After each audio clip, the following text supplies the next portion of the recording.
we got a new friend!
Hi everyone, and welcome to the Scratch Kiss Academy. We're playing Star Trek, and I can't wait. I've been looking forward to this all week. So I'm going to run through some of the bits before I hand over to the lovely Greg. So first of all, go and check out our Discord. The links are in chat. It's full of wonderful people like you see here. We talk TTRPGs, D&D, all things. It's full of wonderful people, basically, so head over there. If you want to get into a game, drop Scrat a DM on Twitter. We have 5 viewer games this season, so definitely head over there and see what we can get you into. YouTube, we are catching up on YouTube where everything is in order and stuff is starting to appear and playlists are starting to form. So never fear, you'll be able to catch up ASAP. We are now full-time, and ways you can support us are via Patreon. There are also some free articles on there, which are really good read as well. You can see them on there from the lovely Renee, who you see on this channel regularly, and she's just gone freelance, so definitely go check it out because she wrote some really good stuff. We also have merch via Redbubble, and that is basically the place where they will put your logo on absolutely anything. It turns out anything at all, that logo will go on it. So definitely go check that out. We also have some wonderful sponsors. First one in the form of Bird in the Storm, with our very own Tool School and Bird vs. Plane, 2 absolutely wonderful guys who I adore. And we are working on some stuff for season 3, which I'm so excited about to do with them. We also sponsored by Mageham Press, who you would have seen last night in Laugh Love Lindy's campaign, where we used the D&D 5e reskin Dark Matter. So D&D in space, effectively, which is really good fun. Other than that, we, as we've said before, we no longer have wild magic surges. So we have rerolls, and we have a trinkets list and sorts of bits and bobs that you can contribute towards the game in that way. Other than that, I'm going to hand over to the lovely Greg. Hi, Greg. Hi, how are you? I'm looking forward to this with a mixture of bowel liquefying fear and general Star Trek excitement here as we get into this. But first couple things I want to say, and I told the cast this, I want to take this and respect this system as much as any new system that comes along in this respect. I want to be able to do it justice as a GM. I want the players to enjoy it from the ground level up as new rules are implemented and added. We will be starting rules light, and we will be adopting as many as we can by the end of the season. That is also for you all, for the audiences, both on Twitch and on YouTube and wherever you may be watching this. Want to make sure that you understand and have a grasp as we start and continue, just like I need to go slow. This is Star Trek. In addition to the systems and the mechanics, we have a lot of techno babble that could potentially pop up. A lot of things that are named oddly if you're not too familiar with the Star Trek universe. So I want to make sure we take it nice and easy, enjoy the story, enjoy the narrative, and enjoy the play. But with that being said, and with all that out of the way, there's really only one thing left to do. Space. The final frontier. Frontier. Frontier. How do we define a frontier? Well, if we would look up the definition, it would simply state that a frontier is the extreme limit of settled land beyond which lies wilderness. Who defines that? Civilization? Society? Perhaps the greatest frontier before this, the final frontier, was the American Old West. Now, it was a frontier and it was settled, right? It was no longer called a frontier after America took care of San Francisco in July 7th, 1846. Frontier's over, right? The first transcontinental railroad went through 20 years later, 1869. Frontier's over. But then there was the Battle of Sugar Point, which was the last fight between the Native American tribesmen and the American incursionists, 1898. But that had to be it. The frontier was settled. It was over. The last stagecoach in the American Old West was robbed in 1916. So, with the frontier, whether it be the final frontier, whether it be the Old West, it is just a word. And civilization can't tell us when the frontier is over. It ends when it ends. And so the Federation and the worlds that occupy it, the Romulan Star Empire, the Klingons, the Ferengi, all of them are in the frontier. Danger lurks around every corner. The wilderness is not settled or a border. This is nature, a nature in space. The frontier is everywhere.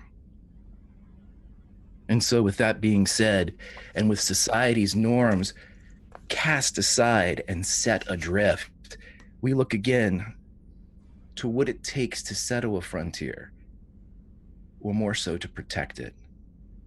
And as we are on the final frontier of space, there is a thin line between that and the illusion of society.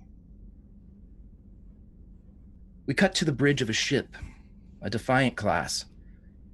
Emblazoned upon the exterior of the dome is the USS Reliant, NCC 1864A. And as this ship travels through this great frontier, traveling at warp speed, 7 to be exact. There is a man sitting in a chair. He has a long mariner's beard that touches the top of his uniform.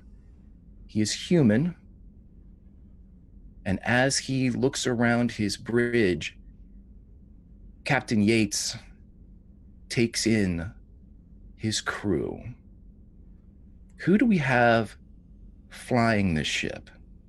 And as we go about to our characters, I will simply ask that you identify your characters, their preferred pronouns, and what we would see if they kicked in a saloon door in the frontier of the Old West.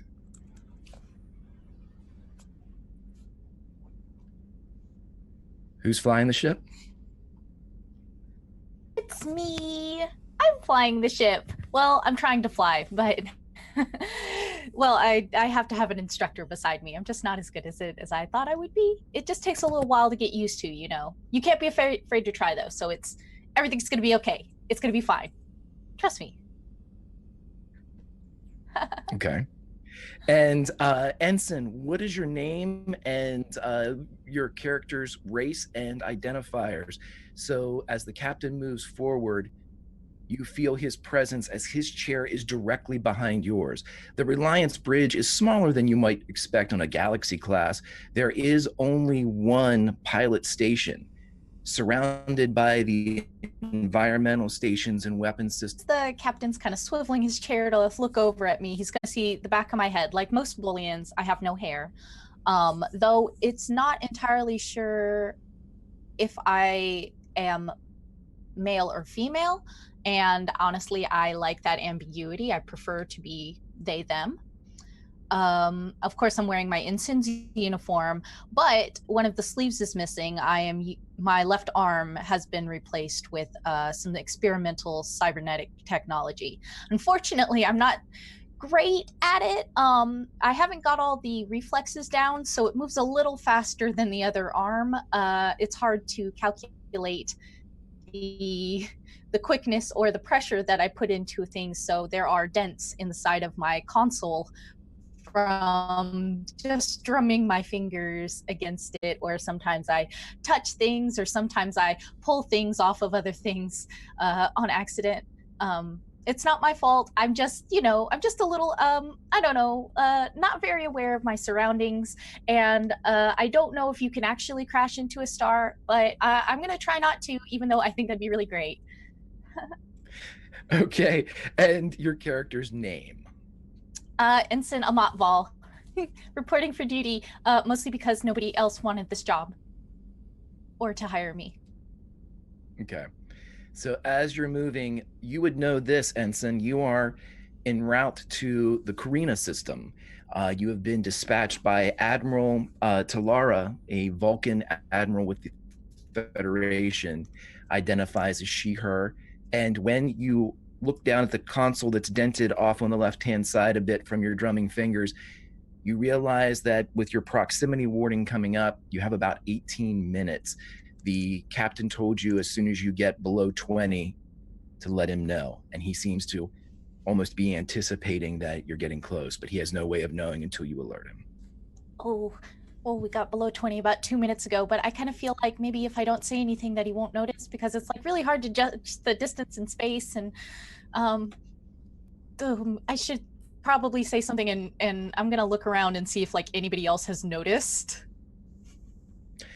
And as you look around the bridge, you would see that standing and affixed to a lower, almost bench area beyond, on the left-hand side as you look, or on the left-hand side of the chair, right-hand side as you look, you would see that the XO of the USS Reliant is there. And Virginia. Yes. Who do we look at? You see Commander Kalana Stoya, who is the first officer of the USS Reliant. She is a human female, using she and her. She has probably noticed, but she's quite relaxed. She's not an argumentative person, not a person that enjoys pointing out the mistakes of others. And she kind of looks over and sees and kind of just nods and doesn't say anything to the captain. It's just kind of observing the bridge and watching what's going on. I'm going to go ahead and take that nod as a, you can wait a little bit longer before saying something. So I will.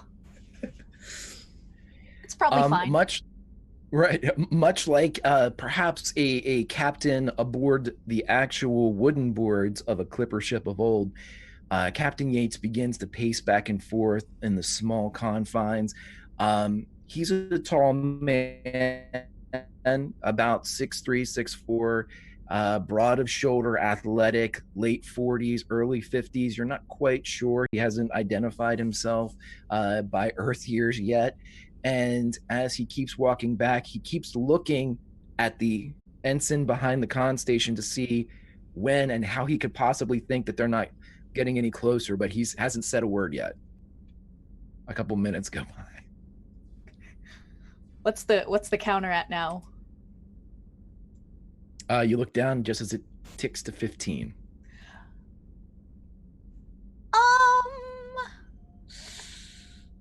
I think. Edson. Yes. I think that we're getting kind of close. Should we do something? Am I supposed to? And she's like, or they're just like looking at the board, and they're just like, do I need to? I know this one. I know that I have flashcards, and they start like kind of like hand in the pocket looking for flashcards that they've drawn up of the console. He walks forward, and though there isn't a smile on his face, there's a touch of one in his eyes. How far out are we, Ensign? So I was going to say something around 20 minutes, but then I was like, maybe we could actually get just a little bit closer, because I've never been like this close without, putting on brakes or something like that. Maybe 15 minutes-ish, kind of. Okay. What is time? It's relative, I've heard. Exactly. So in a way, we're 20 minutes. He spins on his heel, and while there was a smile in his eyes, he locks eyes with his XO, and there is a very noticeable shake of the head as he sort of, it is as much as a Starfleet officer can get to the face palm without actually becoming a gift. So Virginia, as the captain turns back around, the communications officer, who is Lieutenant Vasa Biss, a trill who sits off to the side, spins around and says, "Admiral Tilara, incoming transmission." And she addresses the XO as is the wont of a bridge crew. And so this is delivered to you during the exchange between the ensign and the captain. Okay. Do we know what kind of transmission it is? Is this an urgent transmission? Yes, it's she looks down and looks confused for a second and says, "It's encrypted. It has her end is demanding the Olympus protocols." You would know this, Virginia, as XO. The Olympus protocols are when a ship is required to identify not only its captain, its XO, its chief medical officer, and at least 2 other members of the crew through voice identification, in the hopes that any type of encryption cannot be duplicated or circumvented by a ship that's trying to pirate the signal. Okay, in which case I will go over to the console and call over the captain and say, "Sir, we need voice identification for this transmission to come through." And I will head over to the console, presumably press a couple of buttons and activate voice identification. This is Commander Kalana Stoya, First Officer of the USS Reliant. And then wait for the captain to come over and do the same. He goes over. "This is Captain Butler Yates of the USS Reliant." And then he turns back and says, Doctor, you're needed on the bridge. As we cut to the medical bay. And as we cut to the medical bay,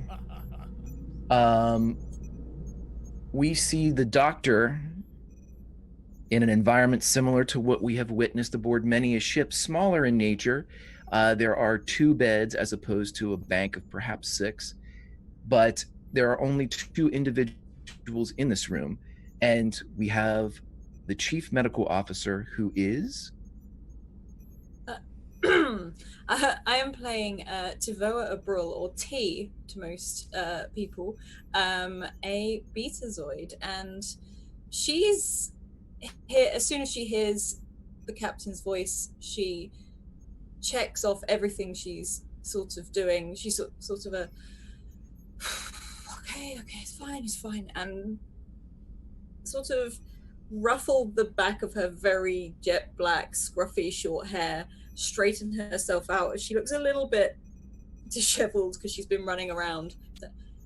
On my way, Captain. And she'll, after just checking everything she can leave and assign some things to other people working in the bay, she will head down. Because the Reliant is a Defiant class, it has a much smaller crew complement than is necessary of a larger class. Originally designed to be Borg attack fighters, these ships are small and not necessarily equipped with the same laboratory and medical suites as their larger class siblings. However, you do have a de facto second in command here in the med bay, and as you turn around, he turns and spins and looks at you. His bald head reflected the absence of pips on his collar. What does the captain want you to do now? Busy in here. We must fix everything. And as you see the emergency medical hologram look at you, doesn't he know that we're working in here? This place needs... This is a warship. Now we're expected to do this? It's the captain. Look, I've got this job for a reason. He's not the captain in here. And she said, look, I can go do this, and then I'll be back. Real quick. Like, really, really quick. Let me just do this, otherwise he's going to be on our backs for the rest of the day. Oh, very well, but hurry, I can't do this all myself. I'm a doctor, not a laborer. And she rolls her eyes, so it's like, I know, you've told me. And she'll probably run out after that. The doors open, as you go out into the hallway, and the med bay is actually on the same floor as the sort of 1-level Defiant class ship, and you're able to quickly make your way up to the bridge, maybe 30 seconds after the captain's call. As you walk onto the bridge, you catch the captain as he turns around and realizes that they're going to need several more people to identify this, and he looks up just at the computer. Nat, where are you? Here, sir. Right here. You would not be on the bridge at this point as security officer, but you can place yourself anywhere in the ship you'd like. She was probably actually on the way to medbay to say hi to T. But when she heard that, she very, very quickly jogged ahead. I wasn't going there. I wasn't going to say hi to anybody. It's fine.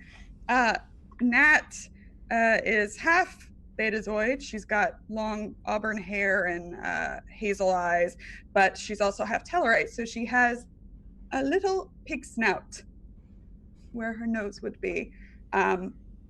So she kind of huffs through it and is jogging very quickly while straightening out her uniform as well. She looks really presentable and heading up. And yes, I will break narrative just for a second because there is an excellent question by Ozzy in chat. When does this take place? If you are a fan of Star Trek The Next Generation, Wesley is just about ready to confront Captain Picard and the crew of the Enterprise about trying to relocate the Native American population on a certain planet. So season 7, and we're about towards the end. And so yes, it's before the Dominion War. So as you all make it to the bridge, the captain indicates first to the doctor and then to Nat. And as he crosses over to you, he says they're requiring Olympus protocols. We need to have the chief medical officer, security officer, and he realizes the closest person to the station would be the ensign. And so he turns back to the ensign that has a fondness for relativity of time. Everyone state your rank. Let's open up this channel.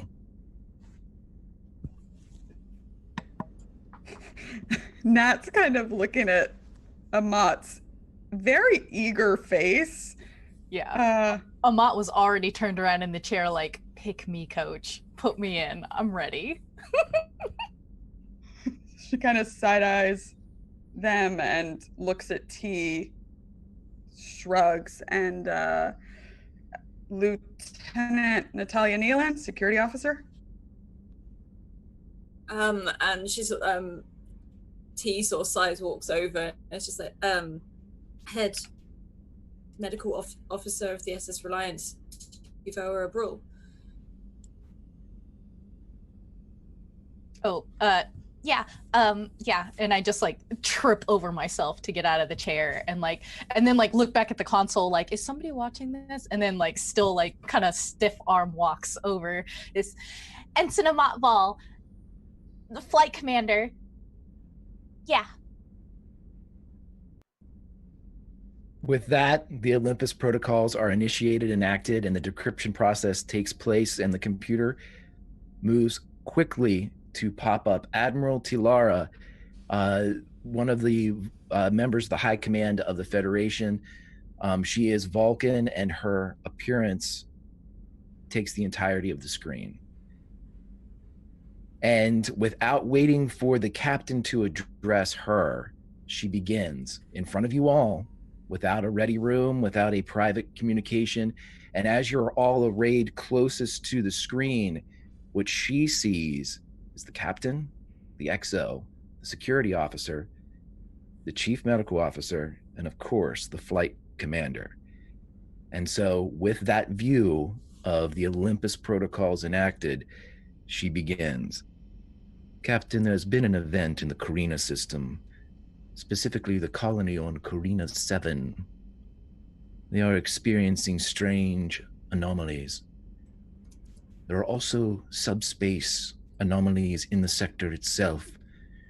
We have evacuated all Federation ships, both trade, security personnel, and military.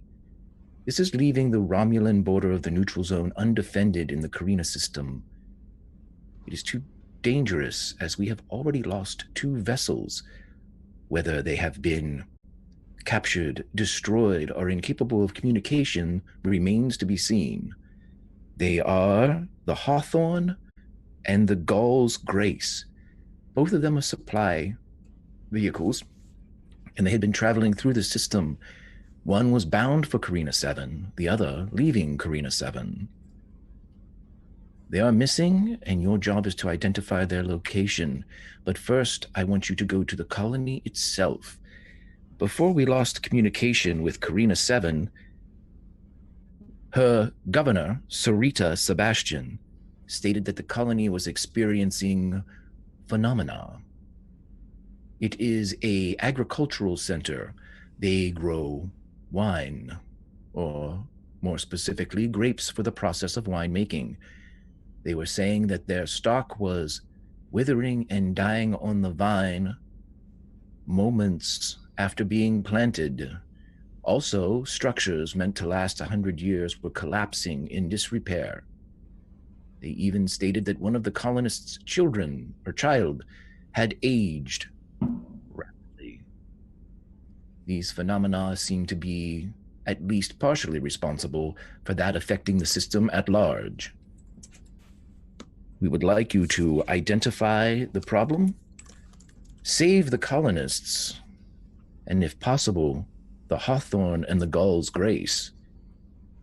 However, communications, and almost as if on cue, there is a distortion.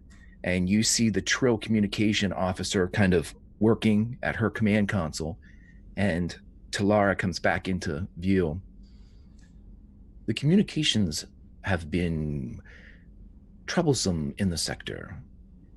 Teleporters have also been known to experience intermittent difficulties. Be aware of both of these as you approach Carina 7. And at this point, the proximity alarm goes off that you are entering the system. And so as the Reliant rockets towards Carina 7, the Admiral looks, raises an eyebrow.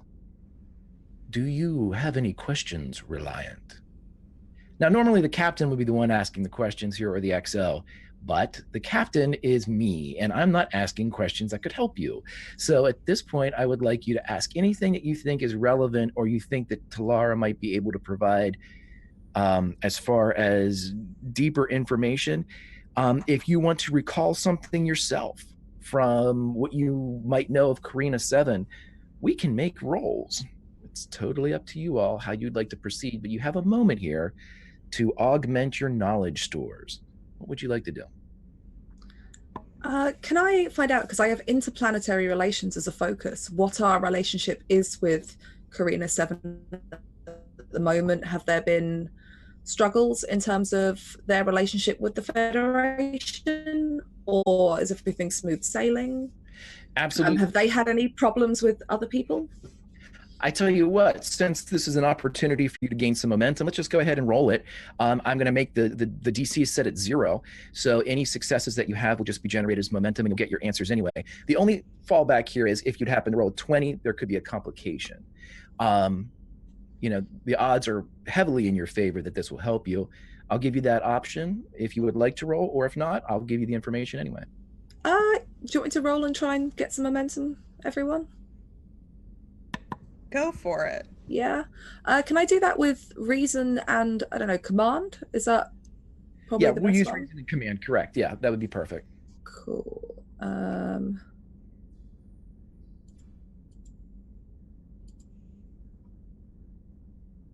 Cool.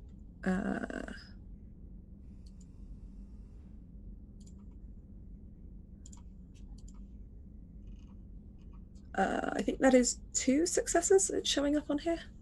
2 successes, and I will increase your momentum by 2, and your pool is at 3. So with that information, and as you are thinking about the current political climate, really, between Carina 7 and the Federation at large, you would know that they are a very important cog in actually the trade agricultural system in place with the Federation.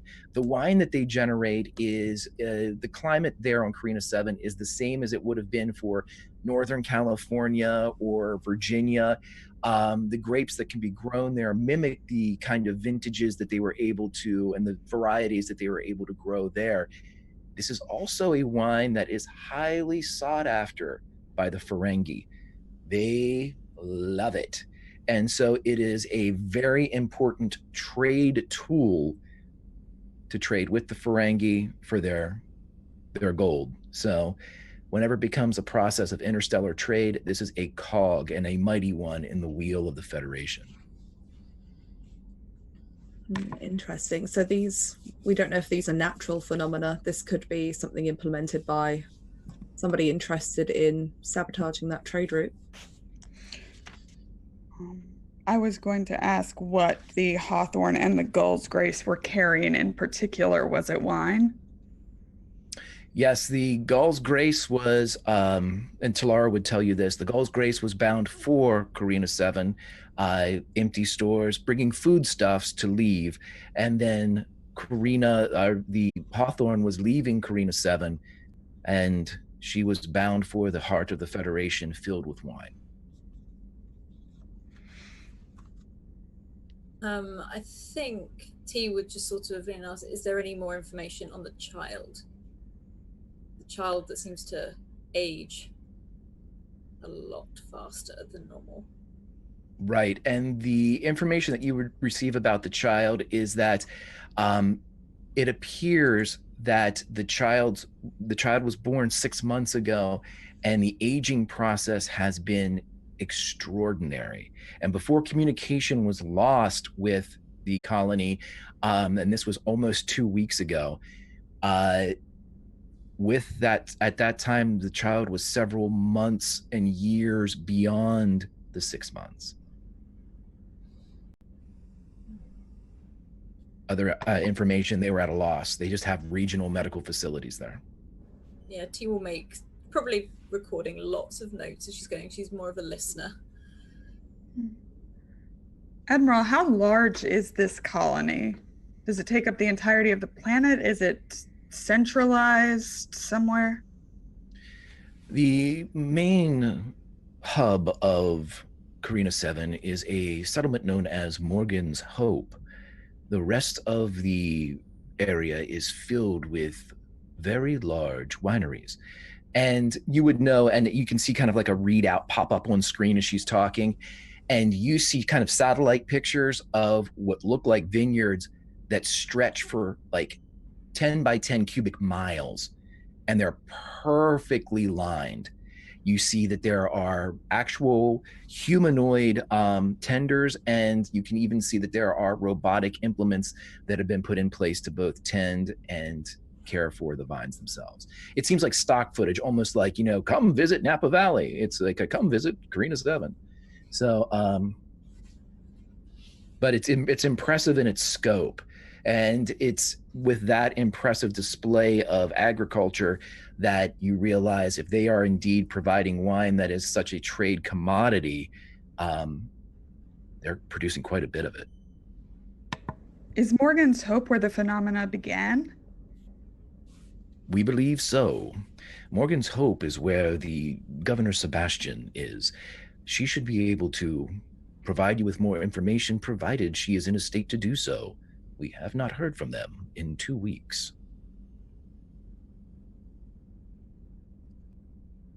Admiral, at this moment in time, what are our relations like with the Romulans, and what issues have we had with them in that? Have we had issues with them in that area recently? Have they been making incursions to the colony? Could this be something they've done? We have no identified incursions by the Romulans. Perhaps they are always willing to test boundaries. It is their way. Identify whether or not they are involved is definitely a subset of your mission. You would know that CARINA 7 is firmly in the Federation side of, it's not in the neutral zone, it's not even on the border of the neutral zone, beyond the fact that it's the first system in Federation space. So there's no border dispute at play here. This is definitely a Federation system.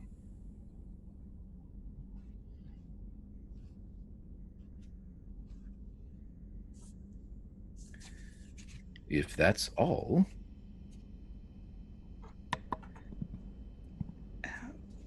Ensign Val? Yes. We're affirmative. Yes. Yes. Her nostrils flare a little.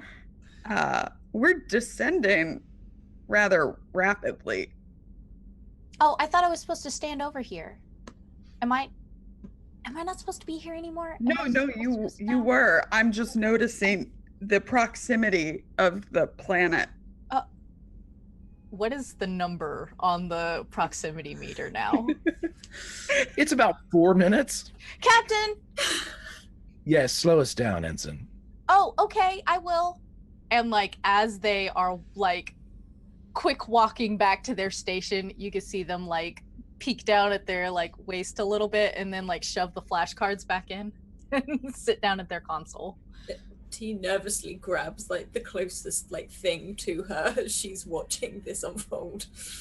Okay, so this leather is the, if we're going really fast, I should probably pull this super hard.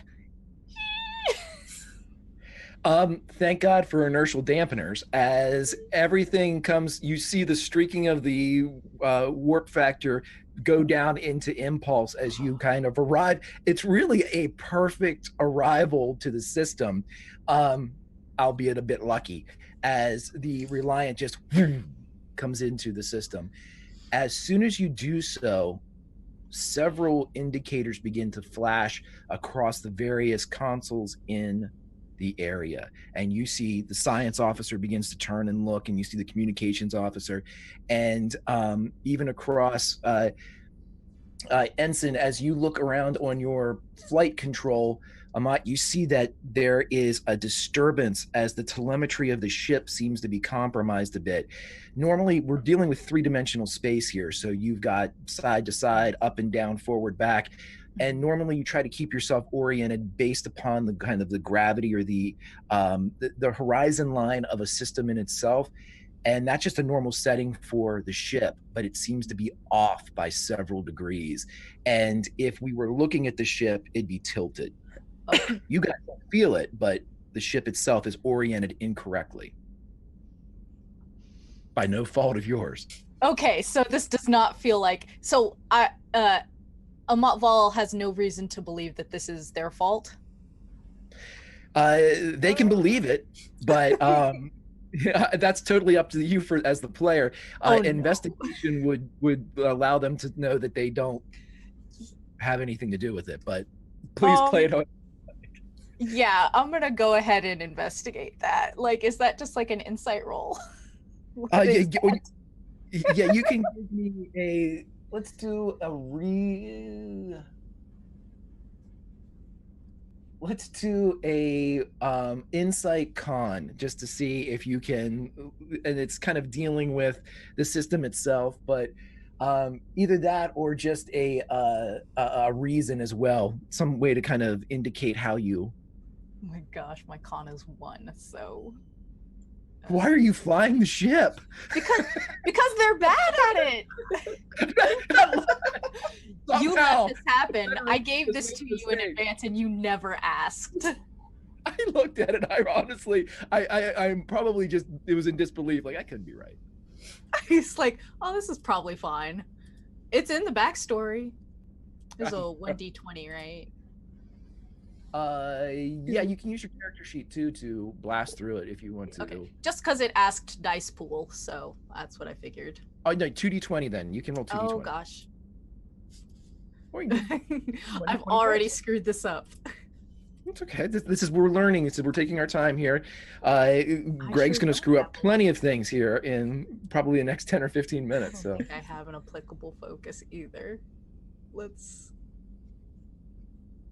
I don't. We're all gonna die. No, it'll be fine. I mean, if you want, I can try and help you out because I've got a talent when assisting. You got it. No. She hasn't said anything, or they haven't said anything to anybody, so they're going to investigate themselves here. It did. Oh shit! You're absolutely positive this is not your fault. Okay. And and in fact, with the you have 3 successes there for what would have been 0 anyway. I will give you the ability to bank either 3 or 2 of them, and if you want to burn one of your successes right now, I'll even let you correct the ship and thruster it back in line to where it should rightly be. Nope, it's funnier this way. Let's bank them. So Amat will like immediately turn around and look at the captain with wide eyes. The ship is tilted and it's not my fault. The captain looks around. At this point, everybody begins to notice that there is a lot of things going on. The science officer, who there's Lieutenant Vasabis, who is the Trill Communications, and you see an Endorian identified, she, her. You would know them to be Ensign Shaylin Shisheni, and she turns around and the antennae on her head perk up. She is the science officer as she looks confused. There's things all through this sector, dead spots. We're getting bizarre readings. At this point, you would see kind of CARINA 7 in the distance. It's a Class M. It looks very Earth-like coming towards you. Its blue and greens seem pristine from this distance. I'll turn to her and say, what do you mean by dead spots? Dead spots in communication or other? At this point, I will allow you all to decide how you want to handle this. You are on a ship. So at this, we would need a roll, a reason plus science, or a reason plus science to initiate a scan. You can use the ship itself if you would like. I have the character sheet in the bank underneath characters. You should be able to pull up the Reliant. She is ready to assist should you need, and you can run a sensor sweep plus science if you'd like. I will let you know she's a fighter, not a thinker, but she can do it. What would you like to do?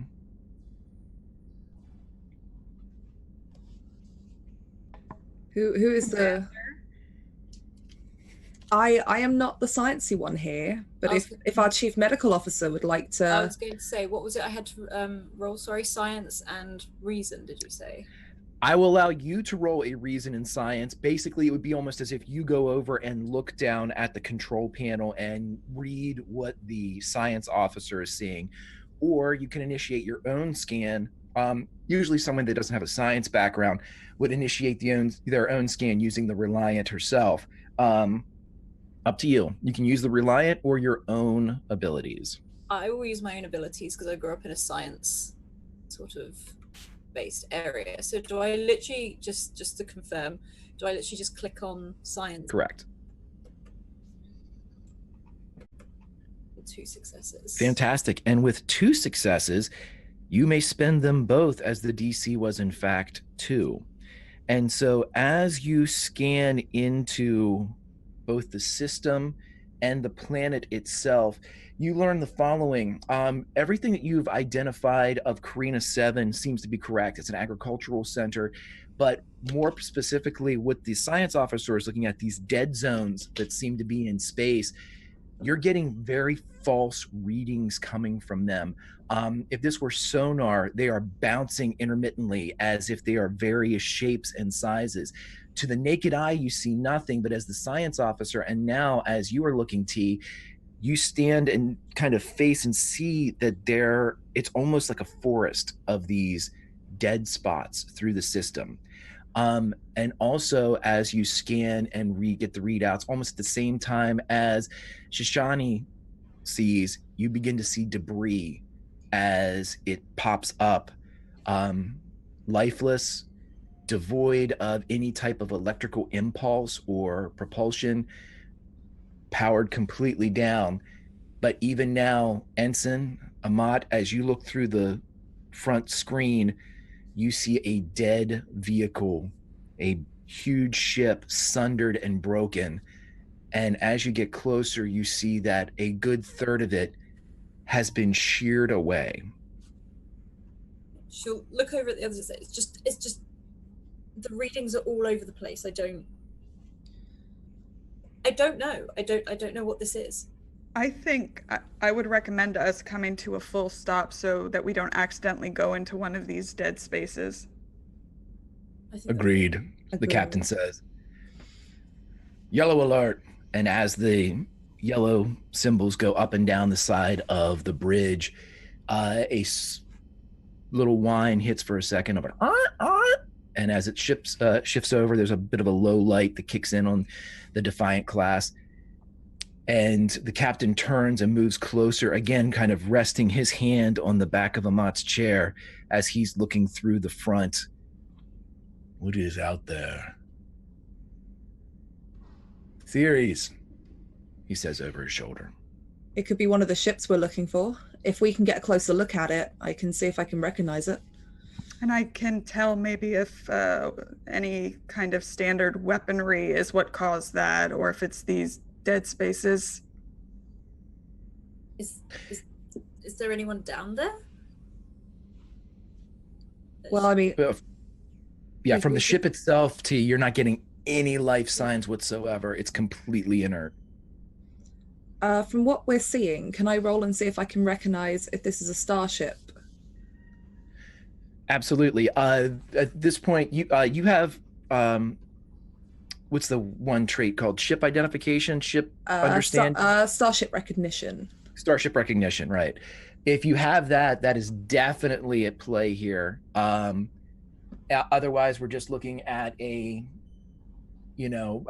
reason and engineering, probably. Reason and engineering. If you want the exact make and model, you could do command as well. If it's just you're looking for identifiers.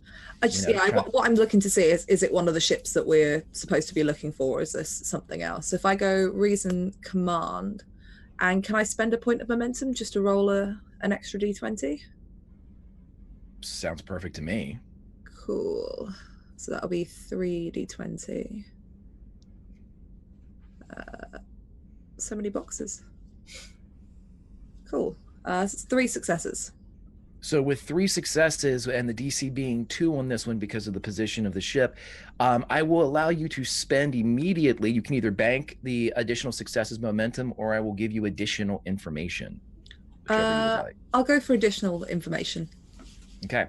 So as you look, you realize this is the Hawthorne. This was the ship that was bound away from Carina 7, presumably carrying whatever wine or supplies that were taken off planet. And as you look, and normally you would be given all of this information from a starship's transponder.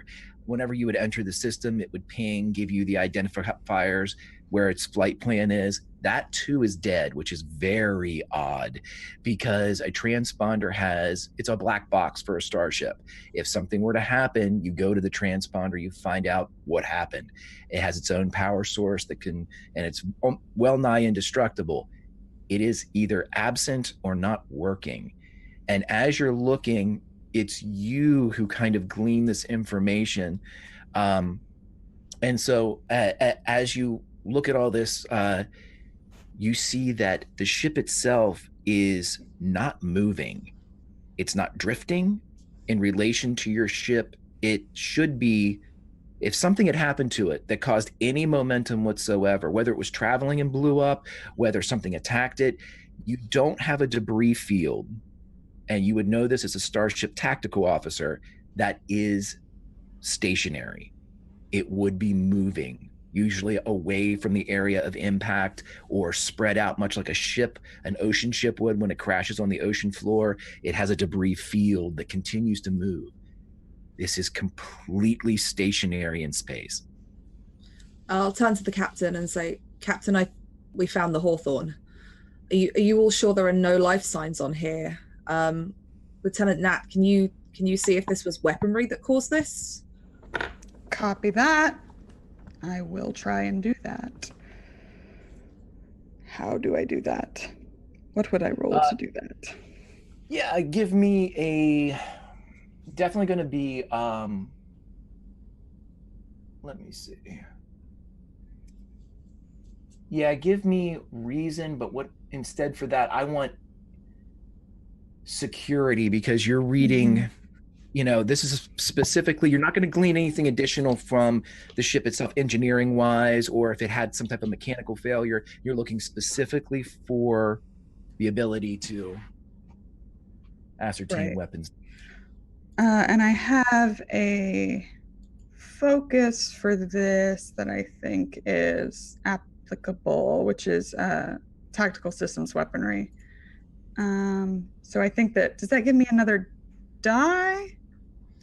It can give you a chance for extra successes. Copy. If you roll below it, it'll give you 2 successes. So cool. And I will use a point of momentum to increase my dice pool. Sure.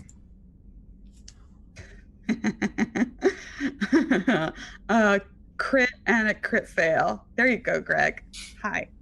I like them both. The crit is going to, so you have 3 successes, 1 complication, as it's all said and done. So the complication I will bank for something in a few moments. The everything else that you look at here, you determine that there isn't any apparent weapons fire. You don't see anything that would look like photon or quantum torpedo explosions, no phaser burns. What you are able to notice, and once again, the reliance at a dead stop, this thing isn't moving, you're not moving, but you're still tilted a little bit. because the ensign didn't move you guys back into the right orientation.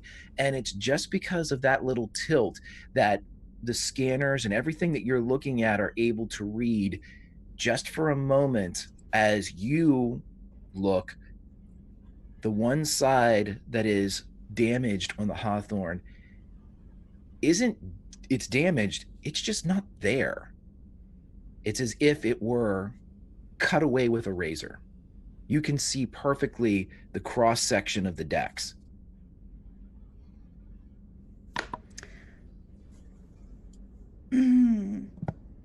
Not phasers, not photon torpedoes. What's T's rank, Alice? She's chief medical officer. I don't know how to address, because I would just call her T probably on accident.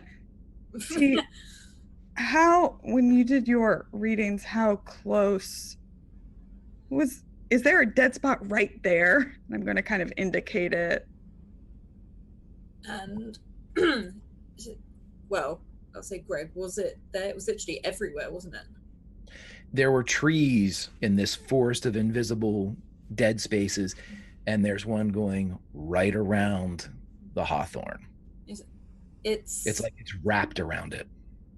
What's left?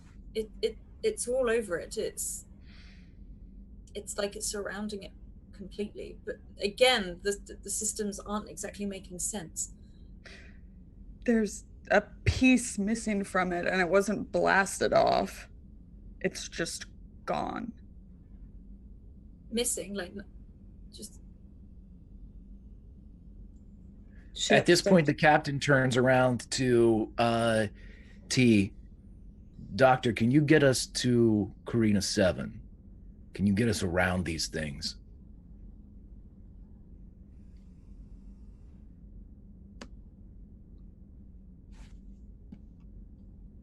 Doctor. Sorry, my thing cut out. It just froze. Can you say that again? Sorry. Oh, sure, no problem. Yeah. The Captain Yates would turn around and say, Doctor, can you navigate us around these dead spots? We need to get to CARINA 7. Yeah, of course I can. Yes. I can do that. And she sort of like straightens herself up and just tries to get to work as quickly as possible. So I can do that. That's fine. And with your earlier role working with Ensign Amat, you're able to get back under power and move and thruster around. It's not hard when you see them coming. It's the same thing as it would be kind of negotiating through a parking lot. But now that you know where they are, you just are wary of the areas. As you're going through there, the captain turns to the XO. Number one, I need you to, I need an away team. I want you to take the dock. I want you to take Nat, and I want you to take the shuttle down. Have Amat fly it down. I don't want you on the surface and transporters don't work. I'd rather lose a shuttle than one of you all. Understood? Understood. And he turns around and moves back up, his hand again resting on the back of the seat of Ensign Amat's chair, and he's intently staring at the planet. Right. Well, it seems that most of you are with me. Can somebody call down to the shuttle bay and have a shuttle ready for when we get there? Aye.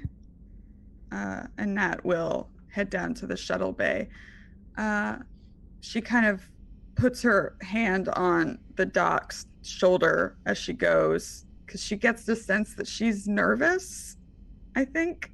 So she kind of squeezes her shoulder and heads down. I'll go get ready and sort of, I'll meet you down there. And she'll probably rush back to the medical bay very quickly. We'll follow you out of the bridge, as I'm sure everyone else is going to do their preparation. Amat, you're going to be flying a shuttle soon. So Get ready for that. It'll be a brief step down, but we'll see. As we go into the medical bay, as soon as you walk in, the emergency medical hologram turns around. Where have you been? These boxes aren't going to unpack themselves.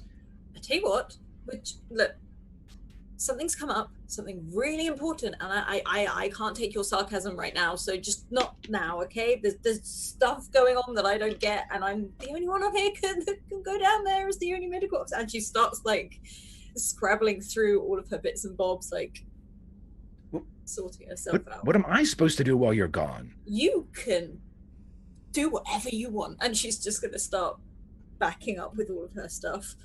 He looks at you. We both know I can't do that. Then don't do anything. Just don't do it. Just stay where you are. Stay how you are. It's fine. Just. You have nothing to occupy my time with?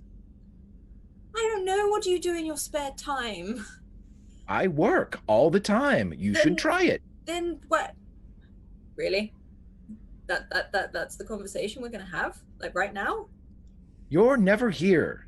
I am here. I'm always here. I've got other duties as well. By your standards, perhaps, but not mine. Okay, look, we're gonna have this conversation when I get back because I'm not doing this right now. There could be people that need me, and there are people that need me. So I'm gonna go, and we're gonna have to talk about your like sass when we get back, okay? And just yeah. And she'll probably just run out of the room, back down to the bay. Right when you get to the door, you hear, "Doctor." Yes? Do be careful. I'm always careful. I'm always careful. I am. I'll be fine. I'll be fine. I will. I'll be fine. I'll be back. So I've come back before, you know? Just occupy yourself. Just something. I don't care what. Just do something. Very well. Right. And he turns around and you see him begin to open up a box and you hear a hologram sigh. Yeah, great. I'm glad that they can sigh too. Okay. And she was to sort of run out of this room. Okay, so as you will just kind of fast forward a bit, as you all make it down to the shuttle bay, there is a shuttle being prepped to go down. You are all the away team. If there's anything you want to take down that's not on your character sheet, please let me know. I think most of you have tricorders that you have with you. You have your communicators. Some of you are carrying weapons. If you all want to arm up, you are able to do so, provided that's something your character would do. I know that the ability, I played several pacifist characters in Star Trek that have not refused to carry weapons. So I will certainly not tell you that you have to carry a weapon. Whatever you would like to do, but you can arm, equip, whatever you need to do. To be very clear, Nat is carrying a weapon, just to be.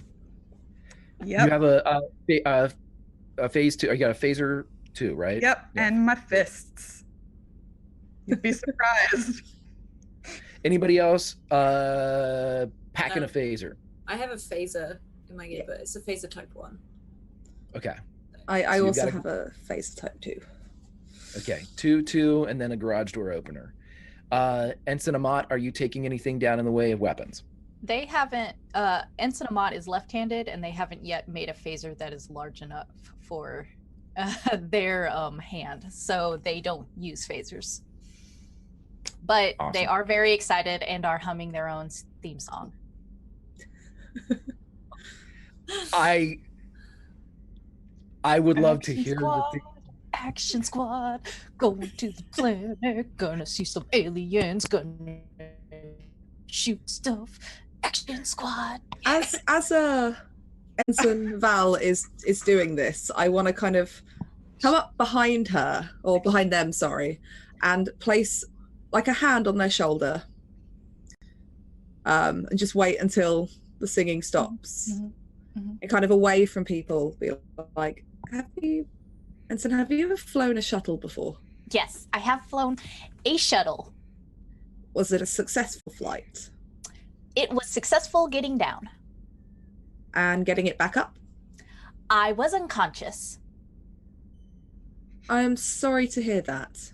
I'm not sorry. I think I did a good job. What I basically want to do is I have a commanding officer talent, so I can spend determination to grant determination to someone else without using one of my values. So I basically want to give Ensign Val a kind of pep talk, make them feel good about you're going to get the shuttle down and you're going to be able to bring it back up when we need to, yes, and grant her that determination. Very well. So the determination, it'll give you an immediate crit success. So you would be able to, with 2 successes, you would be able to perfectly enter the atmosphere and land at Morgan's Hope, the colony capital, on CARINA 7. By the way, I'm sure that Commander Kalana Stoyer knows, like, having read Amat's file, that the reason Amat didn't bring it back up is because their entire away team was murdered by He's like, by like animals on like an alien planet. So, but like Amat doesn't, like, I didn't fly it off the planet though, so we're still gonna work on that, and I think that I can do it. That is good to hear. Good talk. And who's our Betazoid? Who do we have as empaths? Me and T. Yeah. I'm currently like, we're gonna die. We're gonna die. There is a confidence, though, that is coming off of Amat that it's at least a bit comforting for anybody that can feel that, as the empathetic emotions are kind of wafting through the area. It's true. I've never been so nervous and confident at the same time. Yeah, I would go so far as to describe it as dauntless. There we go. I love it. And cut to 10 years in the future, where Captain Amat Val on the bridge of the USS Dauntless takes to the stars. Very, very good. So if you have anything else you want to do aboard ship, it is time to leave Reliant and head down to the surface of CARINA 7. Are you ready? Yeah. Very, very good. So let me turn off all my ambient sci-fi music and turn on creepy Cthulhu stuff that I have in spades. So as you go down and quietly descend, as the shuttle bay door of Reliant opens, you drift out, and with the pep talk provided by the XO, Amat is able to take the shuttlecraft down belly into the atmosphere, hitting the shields perfectly as they bring it through the blue skies and the clouds, and you see a beautiful world. Just like those vid snapshots that Admiral Tilara showed you, you see miles and miles of these vineyards perfectly planted. They're in an odd row because they're so perfect. Even at this height, you can see the tickling or the curling around the edges as the spherical nature of the planet actually affects these rows. It's something. It's precision that only technology and humanoid determination can put into practice. And as you go through, you experience no turbulence. The air is perfect. As mentioned, this is a 2 crit success benefit given. And Dr. T, as much as you were anxious and confident, this was perfect. And before you all even know it, the shuttle has touched down on this beautiful world, and it's in excellent shape, and you are all in excellent health. And as the door opens, a beautiful, warm, with a hint of autumnal chill comes through the door. You can smell vegetation, but more of a rot. What would you all like to do? Doc, can you program your tricorder to pick up any readings that are similar to those dead spots in case we come across one on the actual planet? Yeah, already on it. She sort of takes a step out to have a look, but still very wary. It's like, this is too nice. I mean, call me a pessimist, but it's too nice, right? No, I'm inclined to agree with you, Doctor. It's eerie. Nat takes a big ol' sniff of the air, like searching out that rot smell with her snout. It's more of as you get close to the door of the shuttle that it's opened, and you breathe, you smell the rot. It almost smells like a compost pile. And as that sense kind of becomes overpowered, it's your eyes actually that tell you a little bit more. You seem to be standing in a kind of semicircle or half moon grove of trees.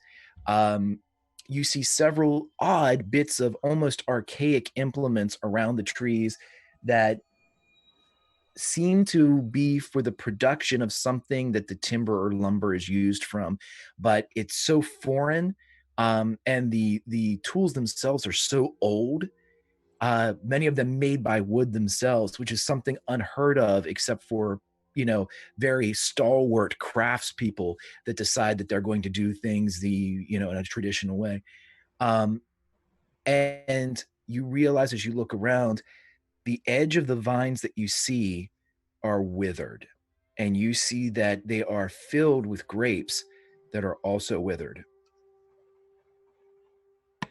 I point this out to T to give her a good starting spot if she wants to start scanning. Yeah, can I sort of also, after with scanning maybe, can I hear anything? Can I hear birds or anything? You don't hear anything but the wind. You hear that? Nothing. Nothing. Exactly. Nothing. There's nothing here.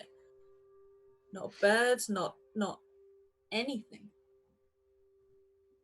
Do we know if birds or anything like that were native to this planet? Did they have things like that? Because with it being an agricultural place, it could be they just never introduced animals to stop Correct. pests and things like that. Right. You would know this, that what was introduced into this particular planet from one of your earlier roles that you guys had additional successes for. I'll just go ahead and tell you this. They did, in fact, introduce certain types of birds that were used in the biological processing of seeds to enable certain types of growth for certain distinct grapes and vines. They are very old school, apparently, here, as they are using very old equipment, ancient equipment, and processes that probably would have been described in a book from the 1800s, not one from the century that we're currently inhabiting. You do know, too, that there were insects also introduced into the area, both to feed the birds and also to provide an element of pollination for certain other things that they have growing in here, as it's not entirely grapes. You see flowers and things like that around. Nothing, though, was introduced that might be considered a pest or could potentially plague the vines or the winemaking process. So, they didn't bring in any type of beetle or anything that might, compromise or even contaminate. I'm thinking that we should stick together for now, as we don't know where those dead spots are and if they exist on the planet. And much as I don't say it often, you are all like a family to me, and I'd rather not go back to the bridge with one officer missing. Right. And if T can, she will sort of start scanning the area to see if she can find any of these dead spots or anything in particular, so they don't accidentally wander into one. Absolutely. Give me a reason and a science roll, please. 2d20, or you can spend some momentum if you'd like. So do 2d20.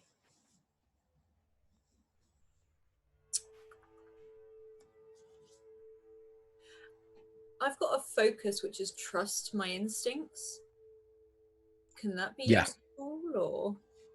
I will absolutely be sold on that one. Yeah, okay. Let's roll that. Yeah, 2 successes. Okay.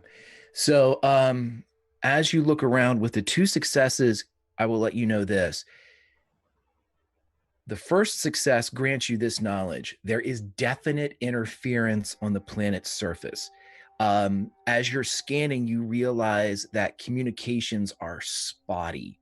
You still have a link with the Reliant as she orbits above, but as you use your tricorder, normally it's almost like the proverbial cloud. You're able to get information from the Reliant's larger computers, process it, and kind of speed up what the tricorder does. It's slow, and normally that means there's some type of interference. That's your first success.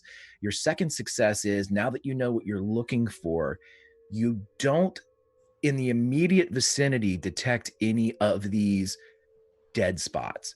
However, as you are identifying the interference, you think that there's one somewhere inside the atmosphere. And if there's one in the atmosphere, and if you're trusting your instincts, where there's one, there's probably more. Well, comms are still open, but everything else is it's out of whack. I mean, I'm not getting much, and these dead spot things, I know it's crazy, but I'm pretty sure there's one here. Where there's one, there's more. Just I wouldn't trust comms most of the time whilst we're down here. Don't rely on it for everything, because it's all over the place. Okay, in which case we should all definitely stay at least within shouting distance of each other. Have we got life signs down here at all? Anything? Do you have, excuse me? Do we have life signs down here? From the scan of the planet, the whole planet's alive. There were humanoid life signs, and it's just at that moment that you see an older human, her identifying humanoid coming down, dressed all in white, gray hair, kind of a bit haphazard, walking very quickly towards you all. Set phases to stun, but keep them by your sides.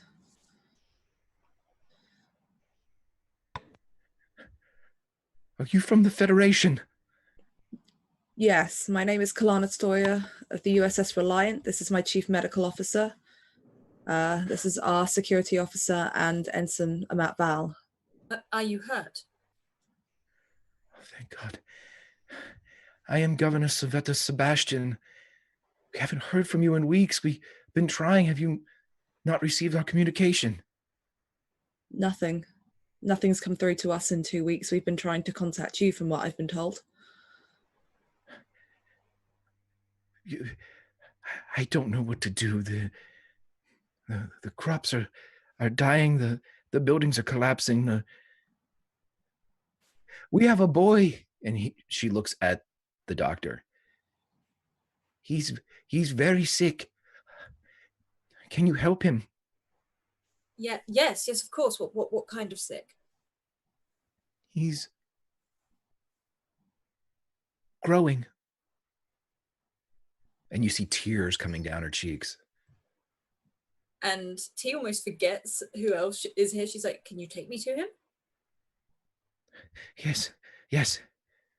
And she begins to move away in a kind of return direction. Yeah, she's like, I've got to go with her. I've got to go with her. I'm not even going to, Kalana's not even going to question you. She's just going to wait for you to walk and follow directly behind you. Nat hesitates. She's kind of fixed on that circle of trees near the vines, but she was told to stay within shouting distance, so she follows too. Yeah, we should go. Mm-hmm. Ensign follows like in a full run. Action squad. And T follows this woman, and she's just like, are there any more of you, or is it just you and this boy? Where is everyone? I've confined everyone to, I don't know if it's a sickness. I just told everyone to stay indoors. I've been trying to, you can tell at this point too, without the need for a roll, this woman is utterly exhausted.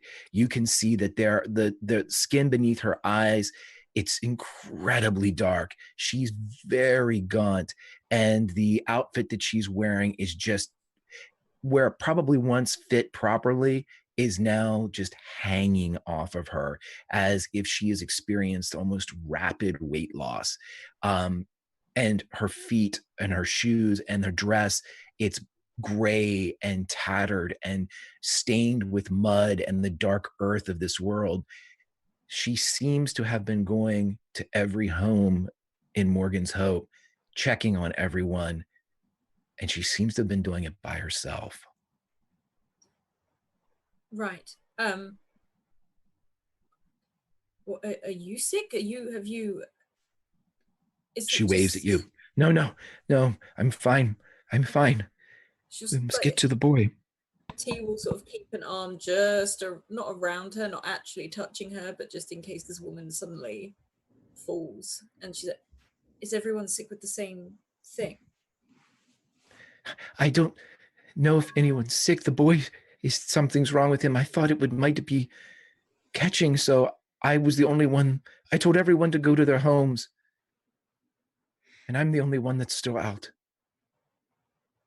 Okay, that's fine. We'll go and sort it out. We'll go and find what's going on. Does she look malnutrition to Greg? I will allow you to make a reason or insight and a science. Okay, I'll try.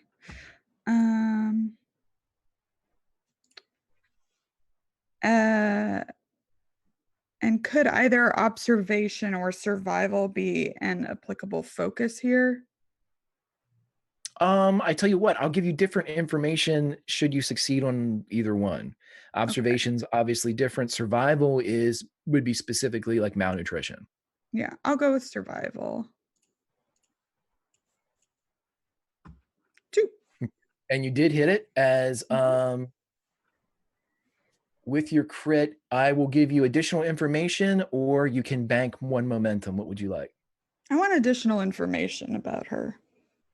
Okay, just from looking at her, this might be something that you have identified, maybe even during Federation training. A lot of times security officers they're taken to a remote area or a wilderness area and basically said, okay, you're in the Arctic, you're in a desert, you're in the woodlands, you're away from civilization, you're away from your tech, survive.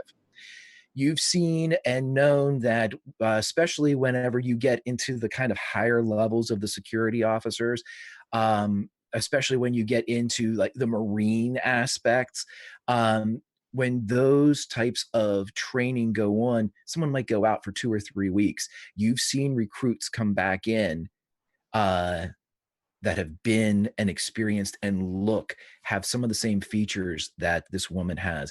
You would suspect that not only is she experiencing malnutrition, she's also probably dehydrated to some extent.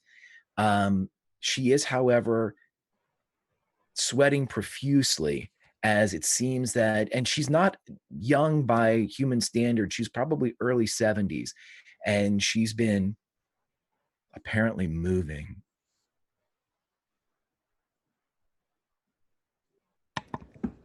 Governor, did you suspect something was coming from the water, from the irrigation system?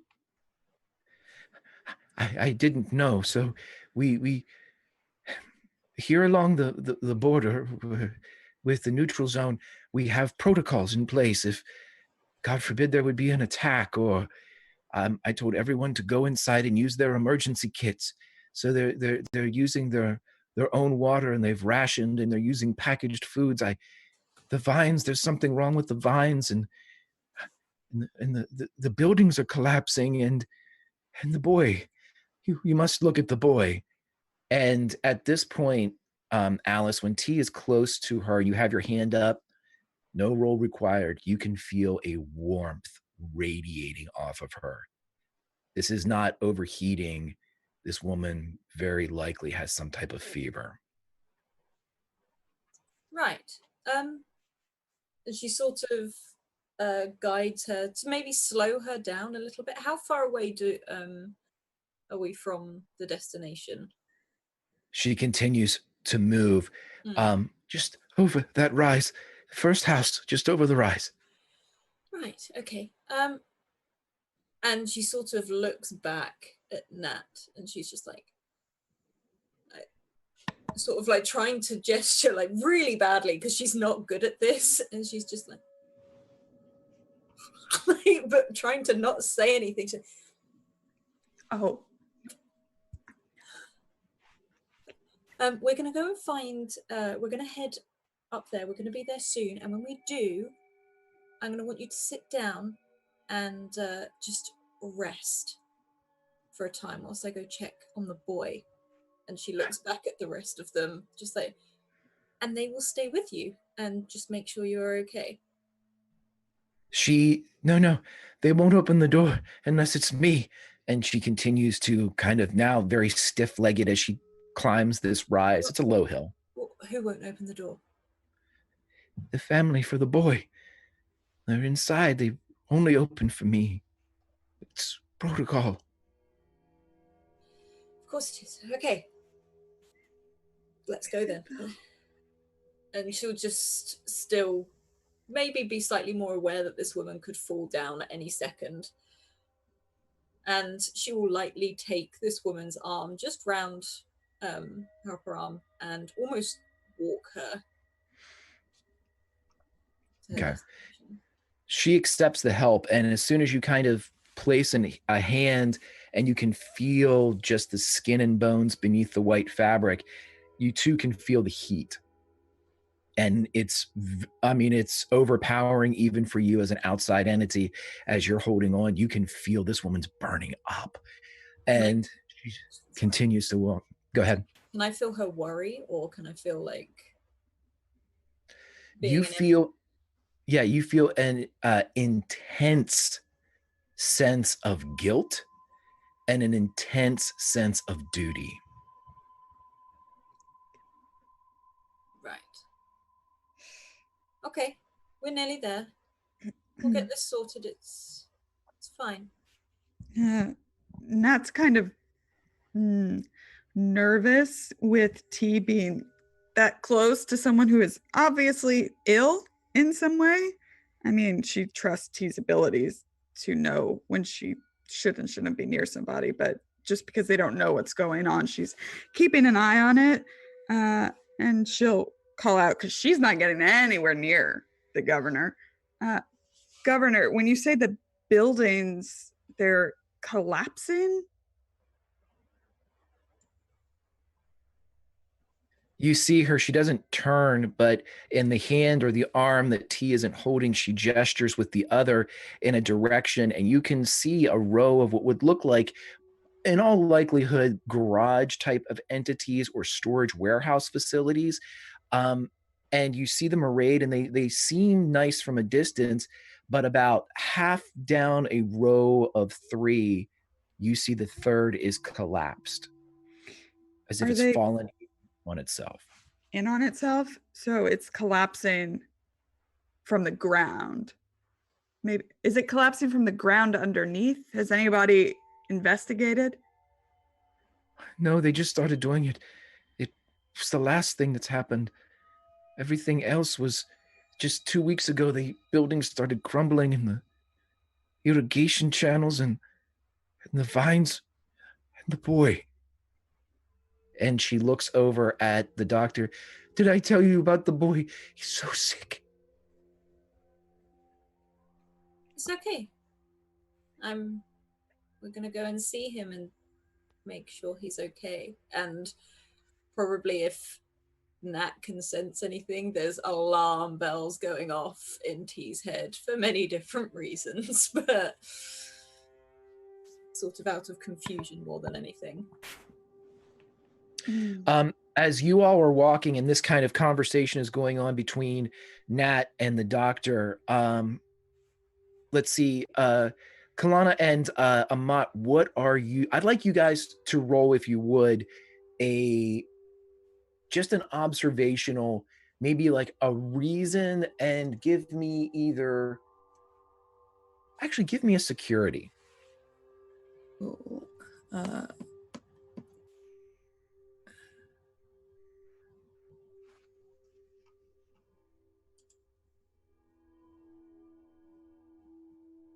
No focuses or anything? No, let's just roll blindly here for Okay. right now, because just one success. I did it.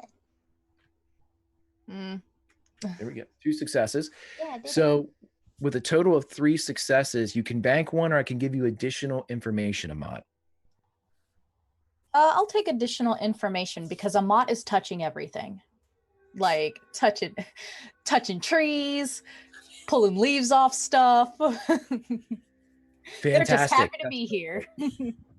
That's there was perfect. a collapsed building. They went over and poked it. Yeah, we'll get back to them in a second then. As Amat's, I had a group last night that it was like a preschool field trip where they all had to hold hands and go through somewhere. I have the same vibes coming off of Amat, like, oh, a leaf, oh, a brick, oh, you know. Amat's so excited for an adventure. It's just like, yes. Awesome. Let's okay, do I it. love it. Nothing bad can happen to us. We're untouchable. We're young and free. Let's put a pin in that. Virginia, both you and TK, as you are both looking, your characters see the following with the first success that you each had. Lining right along this kind of dirt path, this dirt and gravel path, you can see the end of the rows of vines of the vineyard as it breaks for this road.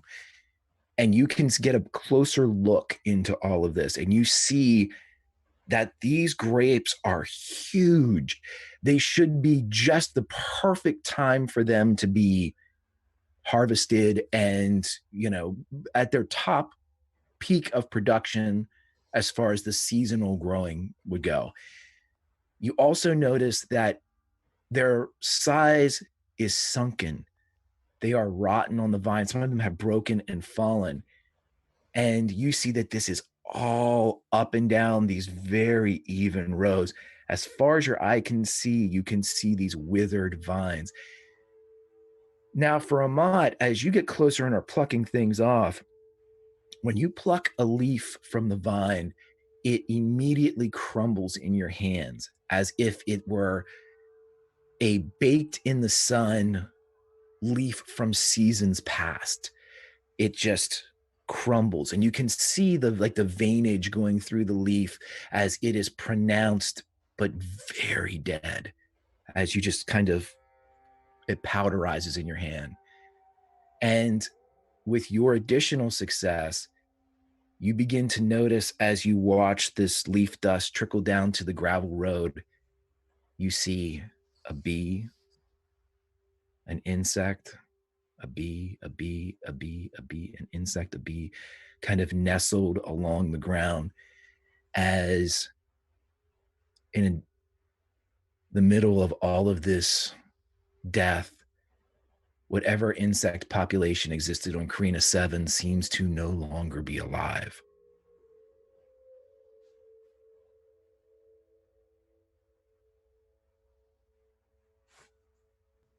Amat will immediately, like, with the left arm, pull at the elbow of Commander Stoyer's uniform, just like, hey.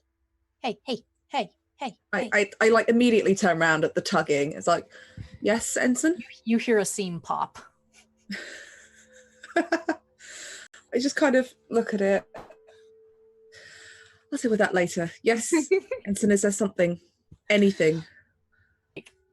Held up, and it's just handfuls of dead bees. Oh. These bees are dead. I would not touch those if you can try not to. We still don't know what's happened here, but is it at this point that I kind of realize this is there's insects littering everywhere? Do you think there are birds too? There should have been birds on this planet. Yeah, dead ones. I would think it's safe to assume so if the insect population has died out. Ew. And like they just like cradle the out of the right hand and like look at their filthy right hand and just kind of like, wipe it on there. Just like. Keep your eyes open, Ensign. If there's anything else you find, let us know. But this is... Perhaps we can get the doc to have a look at these and see what caused their death. Okay, I'm on it. I want to sidle up to Nat, and I'm gonna, because you're walking behind the doc, and just kind of come up to the side and very quietly be like, "Do you think this is an attack? Does this look like any chemical weaponry, bioweaponry you've seen before?" That's a good question. I would be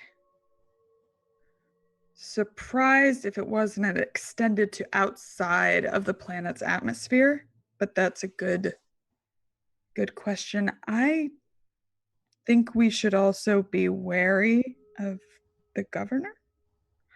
She seems unstable to me, not thinking straight, and probably ill. Probably very ill by the looks of her. We still don't know what's going on. We could be led into anywhere here. Keep your phaser set on stun, but try not to look too militarized if we can. But everything that we've seen so far looks dead, so... Right. Not look militarized. Don't look... Yes. I try to walk casual. It doesn't work. Avoid pulling out phasers unless we really have to. If these are just innocent, frightened people, then they don't need to be scared anymore. But perhaps once the doc goes in to see this boy, we should make a call up to the Reliant if we can. Prepare them for potential evacuation and bringing up the sickest of the people to medbay. Or bringing teams down if we need them. Copy that. It's just about this time that the governor rounds the small, just round top hill, and in front of you is a very modest prefab Federation structure, and outside on a very kind of colloquial and quaint placard, it says the Mackley Farm. This is where the boy is. Did I tell you about the boy? Yes, take me to him quickly, from the sounds of it. She opens up the gate and begins to shuffle along the drive or the walk up to the structure. And before you even get there, the door opens and a young couple comes out. Humanoid, he, him, she, her. They seem to be, if you were to guess, mid to late 20s. Similar situation to the governor in that they seem thin. They don't have the same type of... They have lines on their face that probably it makes them look older than what they really are. But the woman is carrying very difficult... The man seems to be helping as well. About a 6-7-year-old child, but the child is kind of cooing and crying like an infant. And T can't help it. She'll probably rush over to them and kneel down to the boy. How long has he been like this? The woman is Sit down. like stone-faced. The man is crying as, "You must help, you must help." And with the mother's prerogative, she just locks eyes with you, Alice. "Since he was been born, he's been growing." I need you Yes. to sit down, and I need you She to does. breathe. Both of you, as she sort of looks to the dad, the father as well. He seems, I mean, he's not keeping himself as straight as she is, but she is of a singular purpose. She sees Starfleet. She recognizes the blue. She knows you're a doctor. This is her chance to aid her child. The father's just emotional to the point where you're not sure he's really even hearing you. And she kneels down by the boy. She's like, I'm T, and I'm just going to have a look at you for a second. Okay? The child looks at you, but you can tell there's not an ounce of recognition to your words. It's more of the way that you've said it. And you hear a very strange kind of like a coo, but the voice is almost too mature for it. They are the sounds of an infant, but they are coming from the vocal cords of a 6 or 7-year-old. It's off-putting. She sort of she sort of straightens herself a little bit, and she's going, whilst scanning, she's just going to reach out just hesitantly and just hold the side of this boy's face to see if she can pick up anything from him, what sort of emotions this child is feeling right now at the same time as her scanning him, to see how he reacts to both her and how he is feeling at the time. You have a sense of, I don't want to call it bliss, but it's a happy ignorance. Do I detect anything actually like dangerously wrong with him, or is it just okay? You don't feel a pain or a fear.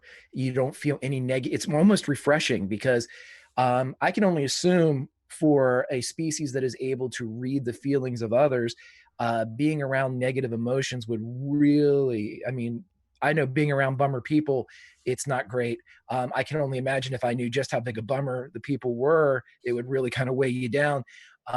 This boy is a breath of fresh air. He seems very happy. She can't help but sort of, okay. And she looks back at the mother. He's not in any pain whatsoever. In fact, he's happy. He's fine. Okay? Good. Can you stop it? I don't know yet. But what you must remember and must take into consideration, he is in no immediate danger. He's not in any pain. This is something else which we will look into. But first of all, I think you all are in worse shape than this young one is. And she'll look back at the others and say, we need standard supplies. We need food, water, something. He's something different, but he's fine. I think we need to find out what's going on down here before we call anybody else down off that ship.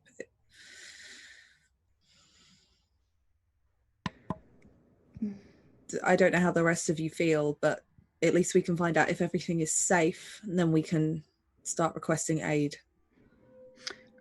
Perhaps a bit insensitively, Nat turns toward the parents. Did he leave the farm at all between being born and the time this started? Only to see the medical staff in town, the mother responds. Has anybody else had a child recently? No. Not to my knowledge.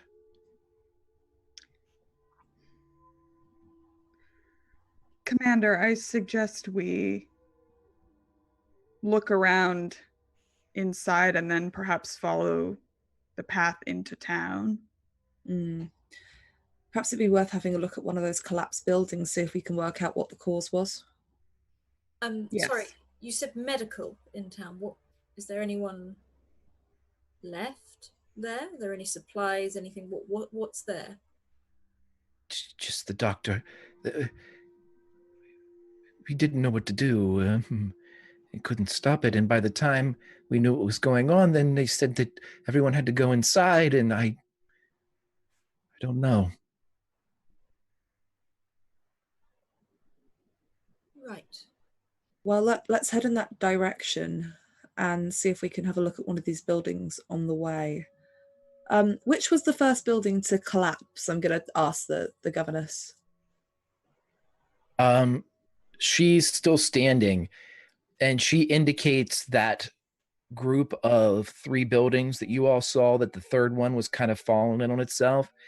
At this point, Alice, you're getting a lot of confusion coming off of her, but she points to that one. At least at the moment right now, she's convinced that's the one that fell first. That one, it fell. Right. Nat, Ensign, would you like to take a look? I don't know, Doc, if you've got anything else you need to finish up with here, but you can join us if you wish. But I think maybe finding out why these buildings have started collapsing would be good if we're walking into town. We don't want anything falling on us. I think that's a good plan. I think everything's fine here, just as everyone, she sort of looks to like the governess and the parents. Maybe you just need some good rest is all you need. And the young one, and she sort of puts her hand on his head just for a last second, is absolutely fine. Okay? Alice, I will tell you this. You could perform a full medical exam with your tricorder if you wish. I was going to It say, will probably, it'll take you about 15 or 20 minutes to do everything that you would normally do. And time-wise, you would be able to do it and get some information. Depending upon what you roll, I could give you additional information. I just need to know if we are going to, dramatic pause, split the party. I think T would just say, I can catch you up. It's fine. I can catch you up. It might take a while because, you know, with all the... Yeah, interference. It's fine. They're fine. Just let us know if you need anything, okay? And I'm gonna give that look of, like, if something happens, come and get us, kind of, but trying to keep it calm. Right then, Lieutenant Ensign, let's go and have a look at the building. Yes. And Amat is already like full run back to the buildings. Yeah, Amat, you know exactly where it is. I do. Nothing's stopping me now. I see him run past and I'm about to call out and I'm like, it's fine. Should I catch up to them? I think Amat will be fine. I mean, they found some interesting stuff with the insects that we didn't notice earlier, so who knows what they'll find by the time we get there. You can hear their voice down the path. There are more bees! And at this point, as they jump in between the rows of the vineyard, the two of you lose sight of Amat as you hear the comment of the bees, but it comes from the rows, not from someone you can see. Amat, stay where we can see you, please. Okay. Just like tons of rows, like shh. I was going to say, do they stop or are they still? They just like zig back to the path. Oh, okay. So they return to the commander and they kind of do the little like run in place. Okay. So you are all together again. And as you take the quick jaunt, maybe a couple 100 yards to this row of buildings, we're going to stick with the doctor for a moment. Alice, if T could roll me a reason plus a medical, depending upon the number of successes that you achieve, I can tell you things about Ephraim, who is the little boy. Can I include any focuses on this, or is it that different? I will absolutely take a focus if you can sell me on it. Okay, so I have viruses and mutations, infectious diseases, and trauma. There you go. Let's go with the first one, viruses and mutations. Yep. I'm not saying that it is. I'm just saying that if you address it in that way, it would work. I got one success. Okay, so with one success, you figure out the following, that while the child should be just under 6 months old, on a molecular or cellular level, he's just over 6 years old. Very healthy. Mm. You detect no disease. You detect no genetic abnormalities. In ancient medicine, there used to be diseases that would affect the fetus, and when upon birth, it would age rapidly. This is not something that is in play here. Genetically, Ephraim is perfect, but he's too old. Yeah, and she'll be recording all of this whilst probably keeping an arm on the child and watching the parents and the governess around. Like, she's very aware probably of their nervousness. She's probably starting to find their actual emotions of guilt, nervousness, and worry just starting to overload her, which is another reason she's not just grabbing the child to see how he is, but she's trying to ground herself slightly to understand what's going on. Everything's fine. We're just going to run a few more tests and everything's fine. And she sort of looks over to the mother. It's like, nothing to worry about. Okay. And now, without looking at your crew, this is the offer just for Dr. T. For the low, low price of 2 threat, I will tell you everything you need to know about what you're facing. Knowing T, she's more inquisitive than anything. So yeah, I'll take that. She'd probably go far too far to find something out. Okay. So as you push past the boundaries that had kind of kept your advancements from reaching fruition, you're able to take it in a different approach.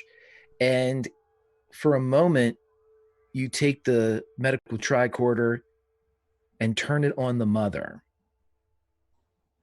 And with the readings compared to Ephraim, when Eurelia's genetic makeup goes into this, you realize that she is infected too, to a much lesser extent.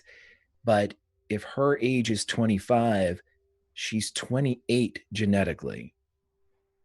You also realize that this could be an accelerated position like Ephraim is experiencing. You think that Ephraim has about 10 months until he is dead of old age. You also believe that you all are infected as well. And she'll stand up just for a moment. I'm going to go and find my colleagues, and I'm going to speak to your medical facility in town to gather as much information as I can on this. And here's where the complication from way back comes forward. As the father steps forward, eyes wide, the was 25, now 28-year-old, almost mad, says, "You're not going anywhere. You're going to fix my son." To fix your son, I need my colleagues, and I need my usual information. I don't think you understand. To help your son, I must... No. You're not going to leave us alone again. You're not going to leave us alone again. And where the mother was rational before, she seems to have sided with the father in this type of outburst. She wants her son well and fixed. She knows something's wrong. You're telling her he's fine, happy, and well. It's not sitting well with her. She stands up too, leaving the large baby on the ground as he rolls over onto his stomach. "You'll fix my son. and they begin to surround you. As we cut back over to the group that is walking through the vineyard, you all get closer to these buildings, and you realize right away as you get closer that these are in fact warehouses of some kind. You see rows and rows stacked in these weird, not weird, but very kind of ingenious, if somewhat archaic chute mechanisms. You see these, barrels that hold the wine and casks that are set to roll down. As one is removed, another will release and kind of roll into place. And they are stacked in these great kind of, space-saving systems. One of the buildings is collapsed, but as you look in, you can smell as you get closer, like the intense, almost the whiff of vinegar, of spoiled, of wine or fruit left too long in the air. And you notice that many, if not all, of these barrels are leaking. Like the woods degraded? Like the barrel itself? From this distance, you cannot tell. Well, I will get closer after asking my commander. I'll come up with you because I want to make sure everyone is safe and poke around as well. Do you have a tricorder on you, or I can use mine? I've got one.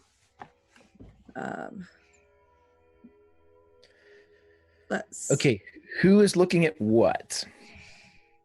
And is Ensign Amat touching anything? I have to ask now all the time, I think.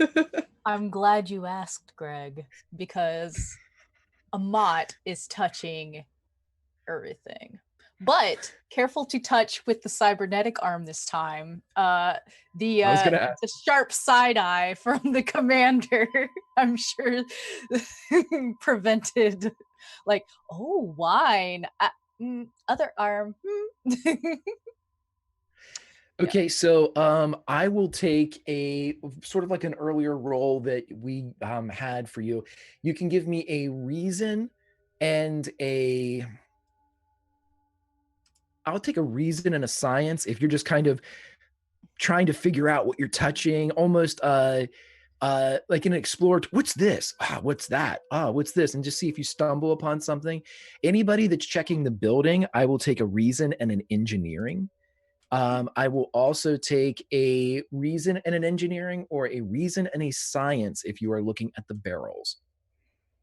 Can I try and help just by assisting Nat by kind of pointing out the areas and being like, right, we need to check here and check here, as opposed to actually scanning, because science is definitely not Kalana's forte and she knows that.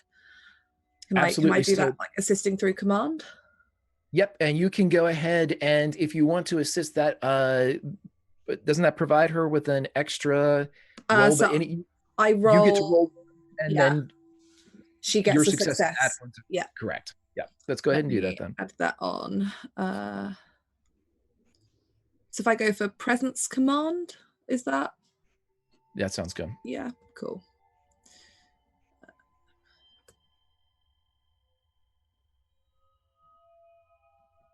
I've got one success, so as long as Nat gets at least one. Okay, I'll try. Yep.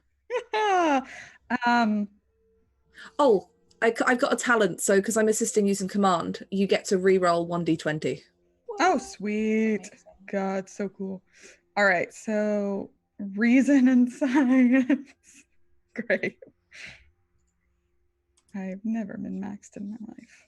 Never. Okay. 2d20. And I think I have a focus in observation. I don't know if that's applicable here because we see what's wrong with, like, we see where the damage is, but if I'm looking for anything additional. I'll tell you this. What are you looking at, the building or the barrels? I would probably start with the building because I was curious where the collapse came from. Like if it's the actual earth giving in, if it's the structure itself, what caused it. Okay, unfortunately, observation's not going to help you with the building. The Cool. barrels, perhaps. Gotcha. Ba-ba. But I can re-roll it. I can re-roll it, Greg. I'd suggest doing the I can complication. re-roll it. I mean, I know you would, but I never listen. So, okay. Hey, Commander. So, snatching victory from the jaws of defeat, you are able to figure out the following when it comes to the buildings. The buildings are made of titanium. They look like a simple structure on the outside, kind of covered in stone to make them look a bit more quaint. But at the core, they're prefab Federation structures, and they are made of a highly resistant material called titanium.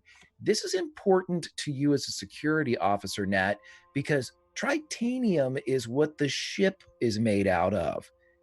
The Reliant is made out of titanium. Nearly every one of the Federation's ships are made or at least covered in titanium because it is a highly durable, cosmically resistant metal.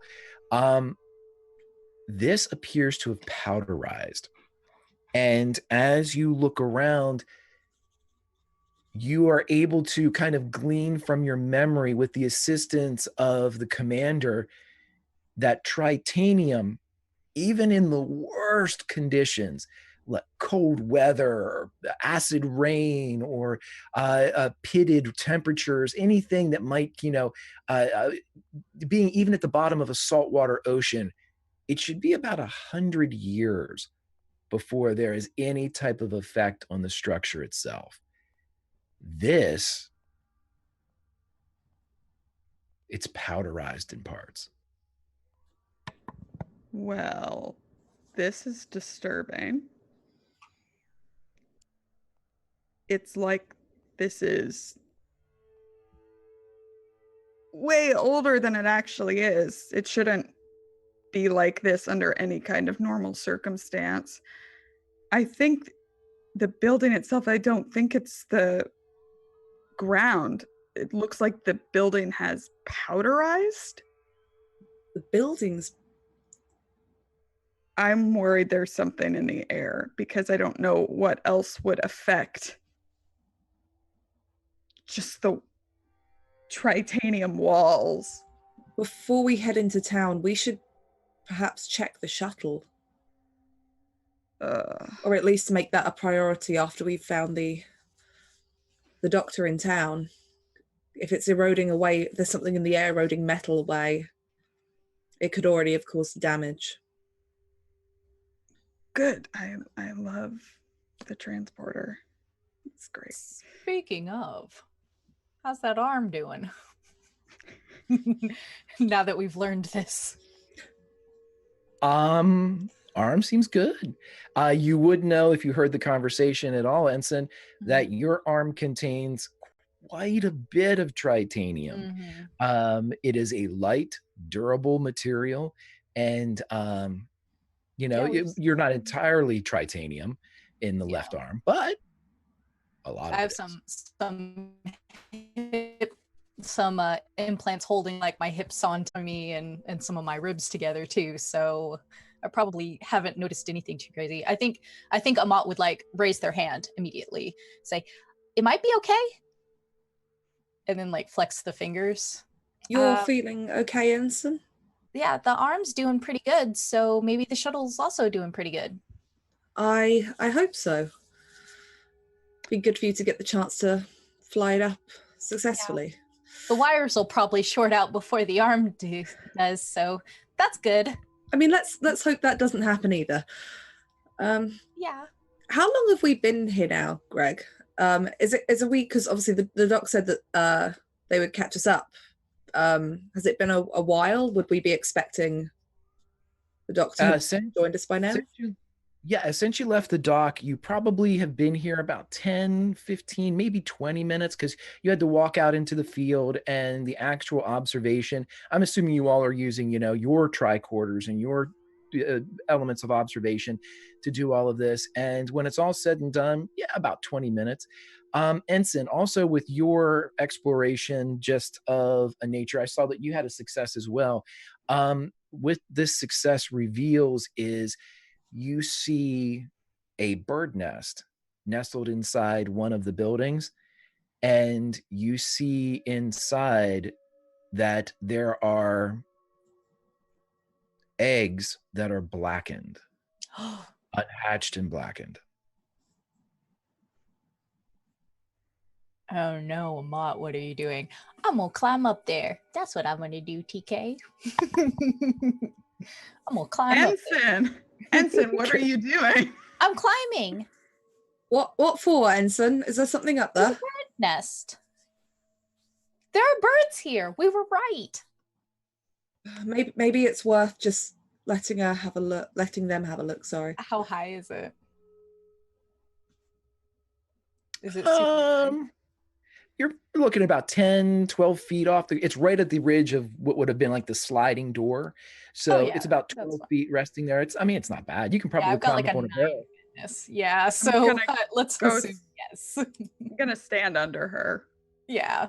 Get the little cheerleader like, Yep. I'm waiting. Samson, what do you want? Yeah, I'm gonna grab the bird's nest and I'm going to kind of try to bullseye it into Nat's hands, and then no, I don't think she's gonna catch it. It's like no, I don't want to touch anything. I assume it disintegrates into a fog cloud upon impact with the ground. I will back handspring away from there, Greg. No, it's a full back handspring. Well, just to make everything easy on everyone, it almost pulled like a Avengers Infinity War. As soon as Amat throws it, it just, and you see the gray dust kind of float down, much like the leaf did. Oh my gosh, Amat will be like, "That's amazing." Ensign, are you okay? Yeah, I'm great. It's a little chalky, but it's great. Oh, good. They breathed it in. That's great. It's probably fine. We've been breathing in tons of dust. No, I mean, I'm realizing that, and it's just playing through my head over and over. Well, if it's airborne, we're already breathing it in. So, at this point, too, Ensign, as you have kind of climbed up on the inside and are looking, and you threw it down, the entire door frame moves. Oh dear. And you're kind of up there being held by Nat. Nat, you feel it too. Commander, you see it from the outside the building as it begins to shift, and you see a crack along the foundation as the tritanium is beginning to give. Commander, I suggest exiting. You guys can think about what you like to do, and then we're going to go back to the dock as just at this time, in fact, maybe in your periphery, Doc, you hear but in your immediate concern, you have two parents that might not be in their right mind who are surrounding you, and their arms are coming up. You're going to stay right here. You're going to fix my boy. Okay. I'm going to help all of you, and I'm going to look after your little boy. And she kneels down to the little boy again and looks up at them and says, "Your heart rates are registering rather high. Do you think you could sit down for me as well, please?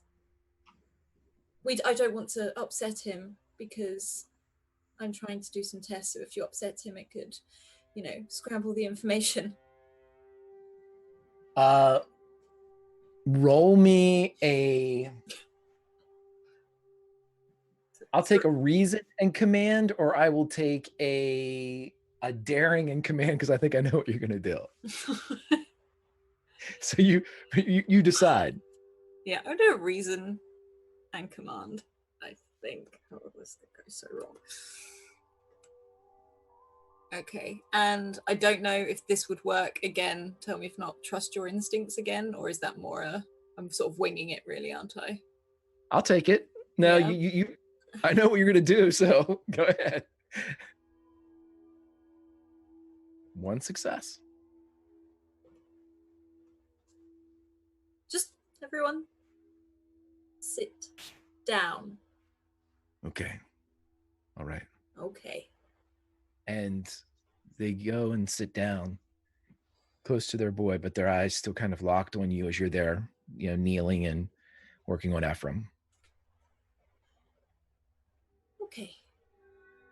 Now I want everyone to just calm yourselves down. All you're going to do is do damage to yourselves and to him if you do not remain calm. Do you understand me? Their heads nod yes, but their feelings say they are in a almost animalistic predatory state. Both of them now. Yeah, and T's like, oh, okay, right. Okay, and she's just gonna like gesture to the little boy, like, I need you to come to me. And she sort of offers it out willingly rather than so it looks like she's just doing anything immediate. It doesn't seem that he's capable of crawling. It's more of just like a roll, or you just pushing himself with his feet. Again, it's odd if you don't know that he's 6 months old, but it just seems to be, he can move, it's just not fast, and he's not really paying attention to you as you're new. Yeah, and she'll stand up, keeping everything real slow, so not to make any sudden movements, and reach down and pick up this little boy and be like, there we go. That's all good. Now I'm just going to do a few more tests. And as I'm doing this, I'm assuming they're watching me like a hawk. So they're looking. They're not real sure what you're doing, but they're definitely watching. Okay. And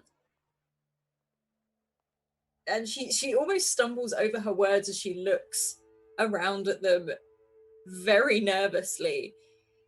And she can't help but hold on to this like little boy slightly tighter. She's not backing away, obviously, but it's almost like she's trying to make it look like she's rocking him, talking to him, and moving around and walking with him every now and then, like just like glancing back. Sure, yeah. He's very large for, this is a lot of child to be carrying, but you can do it. You can absolutely do it. Yeah. And she looks over at the parents, says, I believe I would be able to do far more for him on the ship. Are you okay for me to take him to my ship where They both stand. Okay, you are not. His T sort of backs up again. We're coming with you then. I guess you are. So, would you like to carry your boy, or should I? The mother comes forward and the father comes forward. They both to like kind of joint carry him. Yeah, I put him down on the floor before they get to me so that they can pick him up. And as they go to pick him up, I'm going to run. I just turn and I bolt in the direction of where my team was so I don't lead them back to a ship. Okay, as you turn and start running, I'm going to give you this freebie. As you turn and sprint back down, you kind of pass the picket fence that's in a bit of disrepair. And in the corner of the fence in the yard, you see Governor Sebastian as she's sitting and staring straight ahead, one lock of silver hair dancing in the wind. And even if you weren't a doctor, you would know she's dead. Yeah, she almost goes to pause slightly as like, no, T, run, like, and she just shouts openly at herself to run, and she's probably shouting for Nat. She's like, Nat, where are you? Like, as she screams, tearing through this undergrowth. And as we'll follow the words, so as Nat, where are you, comes out of the doctor's mouth, our camera follows this audio cue across the vineyard, and where it doesn't quite break through, the sound of a collapsing warehouse, as we have the ensign inside, we have Nat beneath them, and we have the commander just outside. This place is coming down. I would like you all to roll a fitness and something you can convince me of to get out of there. Security. Oh, I would love to roll fitness security. Right. I know, I'm sure, but that's not going to happen. Oh, boo hiss. I want to basically try and, like, as I see people coming like out of the building, just grab them and kind of pull. So I don't know if you'd want security for that or something else. Command. How we do some command if you're assisting with just, you know, run, get, and you're pulling them out. I'll take a command for that one. Presence command. You know, it's just, you know, yep, just you know, valor in the face of danger. I'm gonna try and jump from the building onto my feet, at least. You know what? Security has that martial component to it. I'll go ahead and take it. So if you guys want to roll fitness and security, because security's not shooting phasers, it's, you know, beating people up. So I also have a evasive action as a focus. Oh yeah, that definitely works. Does anyone mind if I spend some momentum? That's a good idea. Make sure we get out of here. Yeah, I'll maybe spend one. Collectively, to get everyone out of here, I'm going to need 3 successes. Okay. I'll spend 1 point of momentum, so I'll roll 1 extra dice. That seems like a good idea. I'll do that. Let's. Cool. We have 1. Oh, thank goodness. There we go. So I will also, I think that restocks your, let's see, we would have been down. Yep. So that would restock your, oops, I'm hitting Lauren for some reason. Yeah. So you guys are back up to 6. Hit me. So I clicked your name above my hyper or my macro. So you all pull each other out in a chain as the commander grabs the 2, and it's Federation teamwork at its finest, as nobody turns and runs, nobody stares away from danger. You are the crew of the Reliant. You are the galaxy's first responders, and you behave in such a manner as you are all keeping your heads, keeping cool. Amat drops down, pulled out by Nat, who is pulled out by the commander just as the collapse settles. Dust and bits of tritanium kind of settle on the uniform's darker elements, but you are all out and you are all unharmed. And as the final kind of shake settles in this area and it reverberates, what do they hear from the road, Doctor? They probably just hear incoherent words of where are, like probably some profanities coming out as well, but just where are you as she screams, running like, we've got a problem. And she comes running towards wherever I'm guessing she heard maybe this building collapse a little bit. So you would have actually that way then. Yep. You would have heard it and you would have seen it. It caused quite a loud element, but it also put this puff of like tritanium and stone dust into the air. Without waiting for orders, which is odd for Nat, but it's T, she takes off. I'm gonna follow you. I think we probably exchange a look, and there's like no need for words. It's like, Ensign, with us quickly.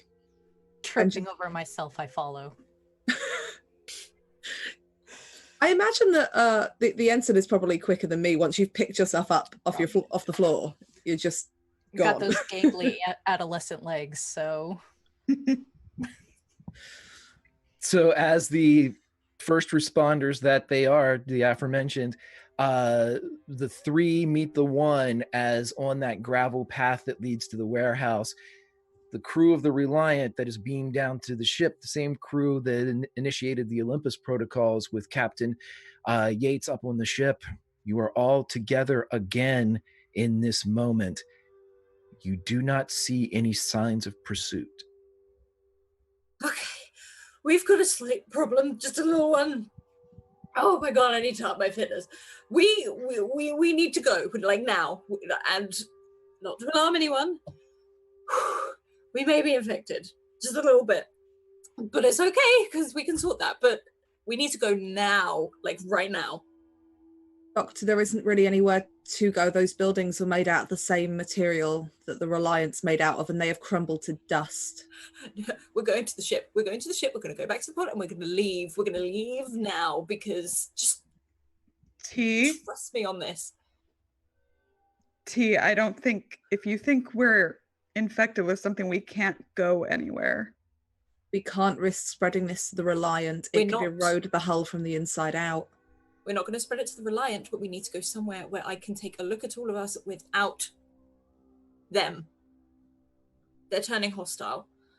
Where's the child? Back there. They wouldn't let me take it.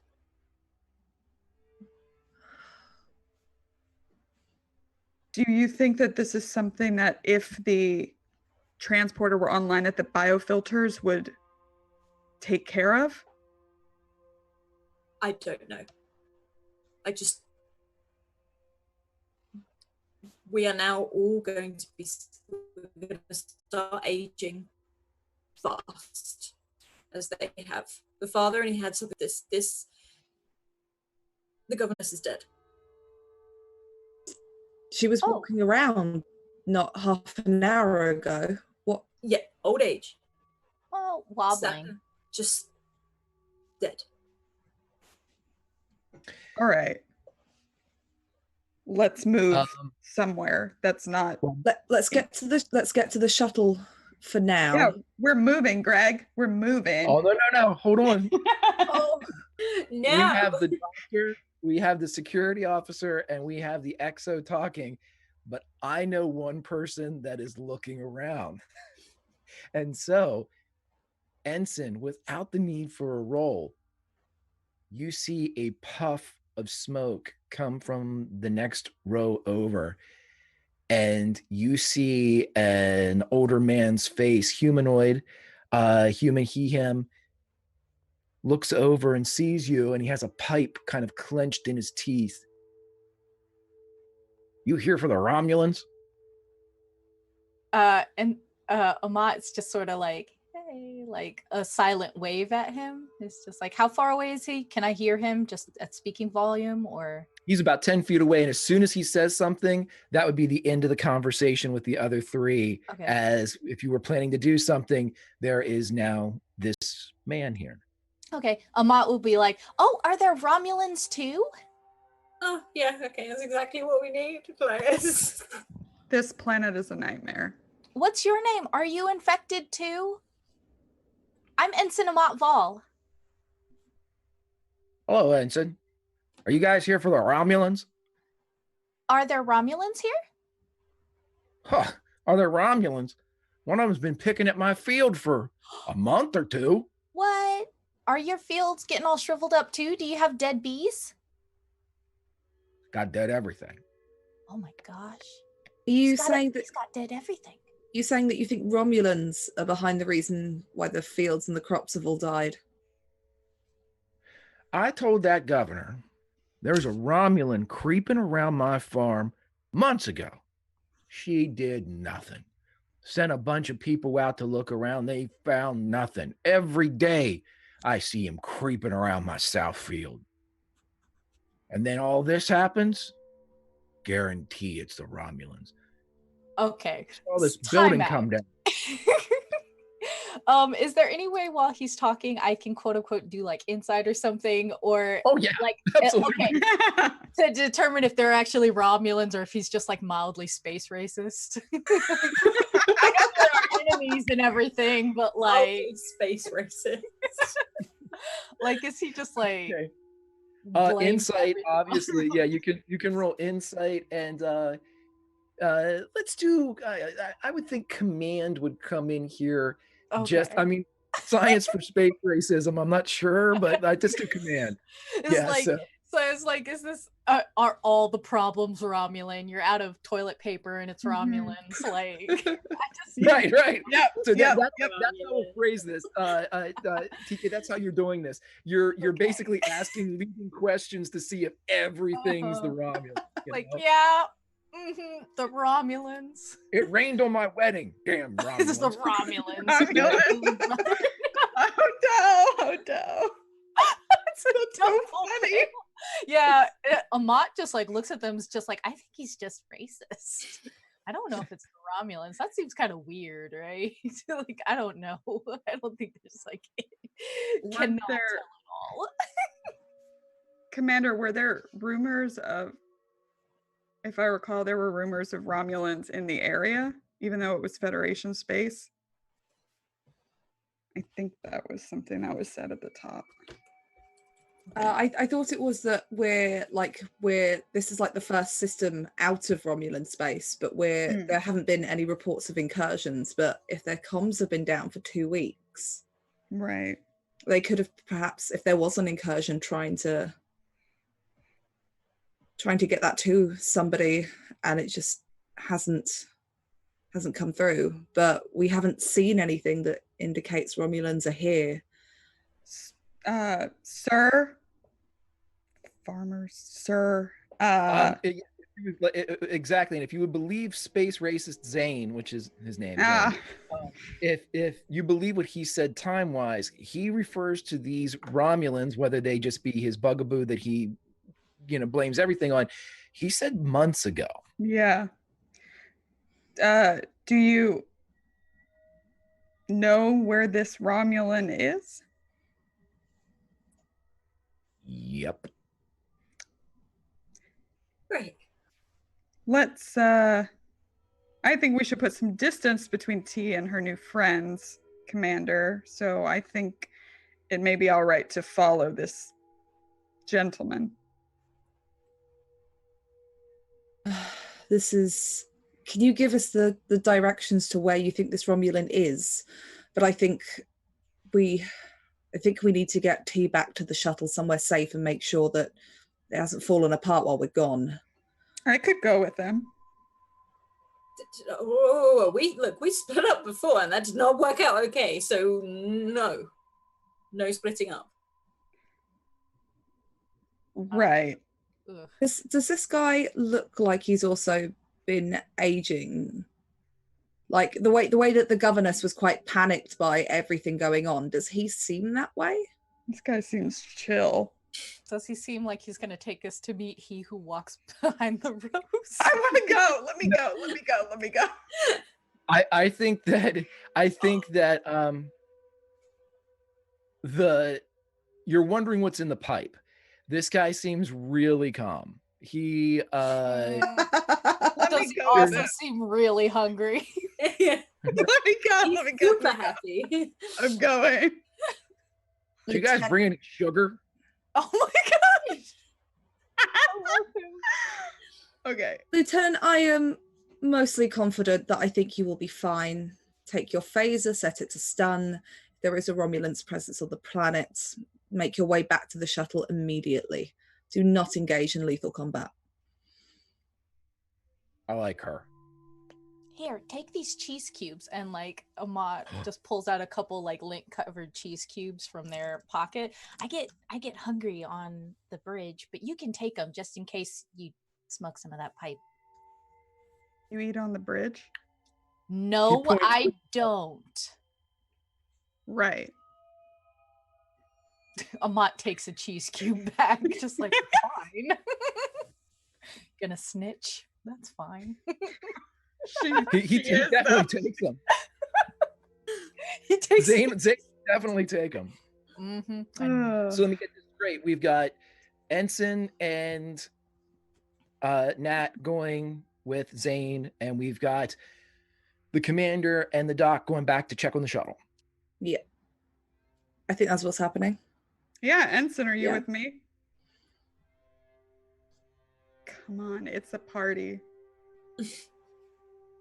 Yep, it looks like it. Yeah. The short walk. Great. Yeah, let's do it. Like Sure, that's like buddy. all separate off. T's like, are we seriously doing this? Are we seriously just letting them after what happened? Like she's talking to the commanders. They start Doc, it will be fine. I really, really doubt there is a Romulan presence on this planet. We would know about it. We Let's doubted just- there was life, actual human life on this planet, and look. Well, if there's Romulans on this planet, they're going to be afflicted the same way that we are. Perhaps the lieutenant can turn this into a diplomatic outcome. Perhaps they can help. And if not, we'll save you a trip. Hell no. Well, okay, but I don't know how it affects them the longer they stay here. I don't know. Well, it looks like we're all going to be here until we figure out what's going on, because we can't risk spreading this to the ship. No. Okay, so wait, let me get this straight now. We got the Doc, Ensign, and Nat going with Smokey McSmokey in the pipe, and the commander going back to the shuttle. No, I'm going with Space Racist Zane. Ensign, are you coming with me? Yes. Yes, and the other two are going in the We're shuttle. going the other way. Okay. All right. I will say this. If there is, and once again, this is me helping since it's episode 1. If there's any truth to what he's saying, the Romulan physiology would provide more information from a medical perspective. We can ask him to come back. Sure. We can escort them back. I can beat one Boy. up with my robot arm. Oh Then my we god, just we've examine sent, the blood. we've sent Don't two say that out loud. people out. Like, okay, so I'm trying to say, somebody said diplomatic solution, and then I I'm didn't seeing say that. sending into. I know you didn't say that. The two people that are going, I just want to beat the crap out of a Romulan. So I think the Doc is just going No. look. No. No. No. Yes. No. No. You said the No. two survivable members. Yeah. Yeah. Fit. Yeah. Fit. Okay, Fit. quick question. The way that he is indicating to where he wants everyone to follow him, is that like a different direction to where the house or the people who were chasing the Doc were? Opposite direction, and it's kind of parallel to where the shuttle is. So Okay. if one of you split off to go check on the shuttle, I'd let you check and kind of not necessarily be in earshot, but you'd probably be in eye visual acuity with the person at the shuttle, Well, if that helps. Doc, if you want to go with, if anyone does come from that house towards the shuttle, because I'm assuming they know where we are, at least you won't be in the vicinity. And I can send a message up to the ship and see if they can do anything to help us. Sounds good. Looks like you're stuck with me again, you two. Hooray, party! I don't have enough cheese cubes, but I'm fine without cheese cubes. okay, well, we can split some. No, I'm really good. I had All cheese right. I've already got like before 3 I cheese came cubes in my mouth. Okay. Great. Right. Diplomacy. Let's go. Yeah. Okay. This is going way better than my last mission. What happened on your last mission? He's like, I got a robot arm. Oh, on your last mission? Yeah. What happened? Everyone died. like you hear a whimper from T just Like- slightly behind. This is my second Kinda- mission, so this is going pretty good. It How means that we're soon? improving. Right. How soon on the last mission did everybody die?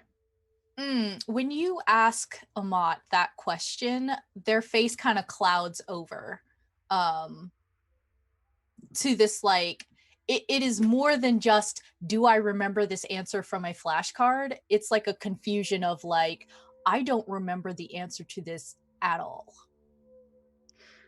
Oh boy. Good. We'll say you all are having this conversation as you walk away with Space Racist Dane. Mhm. And as you split away, the commander heads off. And as you all kind of take to the rise again where the shuttle landed, you can actually see the glint of the shuttle several hundred yards off. And you see the commander as she walks up to it. As you all begin to move away, we're going to stick with the commander. And Commander, when you get to where the shuttle is, you see an old man sitting there, and his head is leaning against the shuttle. What hair he has left is blowing in the wind. And you see that half of him isn't there. It's not gore. It's just as if somebody, much like the Hawthorne in space, just taken a part of him away. And as you walk forward, you see a child, maybe 11 or 12 years old, and she is sitting off to the side of the shuttle. And as she's sitting, she is screaming. And you see that she is surrounded by what looks like a pocket of this dead space. I'm going to go running up, but trying to keep away from that pocket of space, like keeping a distance, and I just want to try and calm her down. When you run forward, you can tell by an indentation in the ground that it's almost like a donut. If the donut had a top on it, and that this child is in the hole in the center, that not only is the donut itself growing outward, but the hole in the center is shrinking. And it seems that somehow this child got in there, whether brought by this man seeing a Federation shuttle land. This man himself is gone in more ways than one. His life has left him, and half of him is gone, but this child is very much alive. I'm gonna try and keep calm, and I'm gonna be like, I'm gonna help you. I promise I'm gonna help you. Everything is gonna be fine, but you need to stop screaming and you need to tell me who you are. What's your name? She's just sitting there clutching at herself, and you can see where the hair that is blowing around, she has very long hair down to about mid-back. As it blows, you see it hit what must be the field, and you see it wither and crack off as she's sitting there, and she's just screaming, "Ah!" The three of you hear this several hundred yards off, and you see the donut shrink again. This time it's tickling the edge of her skirt that's out. It's almost on her. Okay, I want to roll. Can I roll for presence command? I want to try and help compose her and compose myself in the hopes that she can tell me something, anything that might help. I'm going to let you roll presence command, and we'll see what the successes are. Cool. Can I use my composure focus?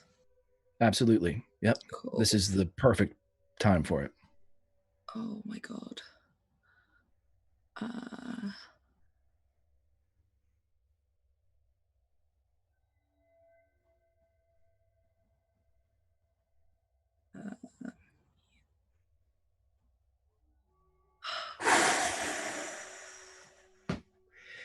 Whoa. Okay. So with 2 crits in the face of absolute oblivion and emergency, crisis, and chaos, the XO of the USS Reliant sees this child and realizes, and I'm going to give you this 2 things. You could teleport her out using the transporter if you can get in touch with the Reliant. Other than that, beyond entering the field yourself, or she can't help you. There's no information that this girl could provide. And as you're thinking that with 2 successes, I'm giving you something you didn't ask for. The transporter's the way. Oh God. And she's got like minutes, right? She's got seconds. Do I think I'm gonna be able to like grab her and transport up with her? Like, am I going to be able to call, or does she have to have like a comm badge on? I'll let you contact the Reliant if you'd like. Yeah, I'm going to do that. Like, really trying to keep calm, but just this is Commander Stoya to the Reliant. Somebody, please, quickly. You hear a crackle as Chief Willow Akana, that you know to be the teleporter and in charge of the transporters. Go ahead, Commander. There's a bit of a crackle. There is something. I've got a child down here who needs to get aboard the ship. Have you got is there enough signal to transport the both of us up? I have you, Commander. I don't see anyone else. I have your badge. By the way, the three of you hear the screaming. We probably turned around. Yeah, T would immediately just turn back and run. Okay, you guys are en route. Well, Amat and Nat are en route. Or T and Nat are en route. Amat's gonna hang out with the old guy with the pipe for a minute. Yep.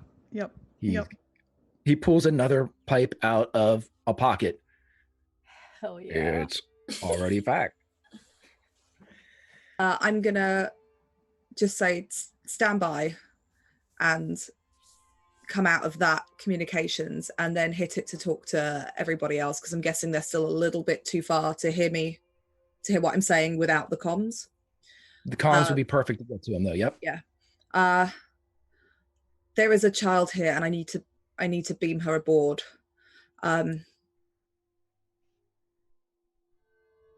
Doc, you need to take control of this situation down here. I don't know what's going to happen when I try this. Try what? I need to put a comm badge on her. Are you putting her on the ship, Commander? I'm going to have to hope that the biofilters work, because otherwise this child is going to die in front of me. And I can't let that happen. What? So, what are you planning to do here? It's shrinking. You're watching it shrink. As the child screams, you see almost like a burn appear on her arm. Doc, you're in charge in the event that I am unfit to command after this. Do whatever you have to do to help the people on this planet and get everyone back to the Reliance safely. And I'm just going to cut the comms and pull my comm badge off. Commander, I've lost her. I'm going to take a very quick look over my shoulder to see probably these guys coming up. And they're still several hundred yards off, but yes, you see them. Close my eyes and still myself. And do I have to roll to kind of step in and get this on her in time? Nope. Or in which case, I would have used one of my values, because I have all life has value. I was just going to tell you that your values provide you with determination, which is an automatic success. And there's no other value that ever would come into play in this type of situation. You are fulfilling every point of it. I'm going to step into it, like pull her to me, put the comm badge on, almost like give her a hug just to still myself, tap the comm badge and just like want to beam up and just hope and pray for the best. Okay, it's going to take you several steps to get to her. So as soon as you enter into the field, you hear and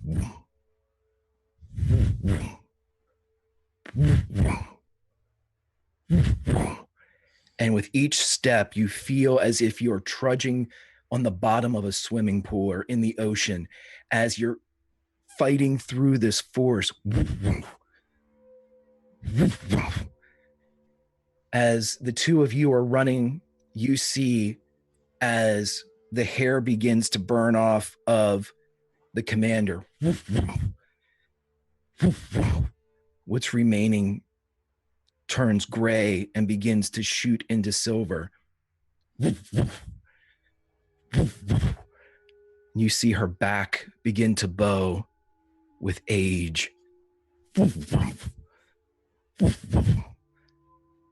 You get to the edge where the child is, And as the center of the donut begins to close, you realize you can't get to her, but you can get the badge to her.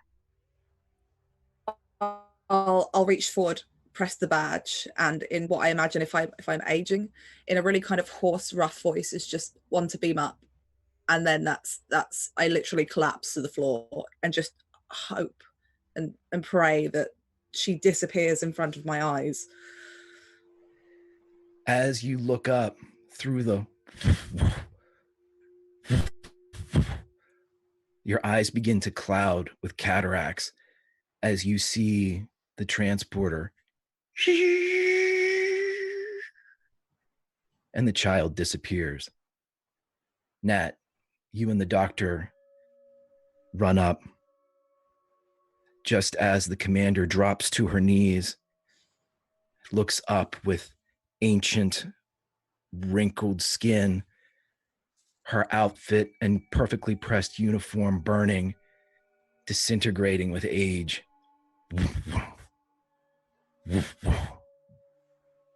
And T, probably just out of instinct, will start running forward, just like, no. I pull her back. I kind of, barely being able to see now, just put my hands out in a kind of like, don't come any closer, and just like, did she go? She's gone, Commander. I can do something. Let go of me. Nope. No, you need to get everyone else here safe and get back to the ship and find a way to help these people. Please. That is my final order, Doc. You will help these people and you will get back to the ship safe. Put that in my log. Yes, Commander. You're a family, remember that. And that's the last words that she says. And you see her drop to the ground.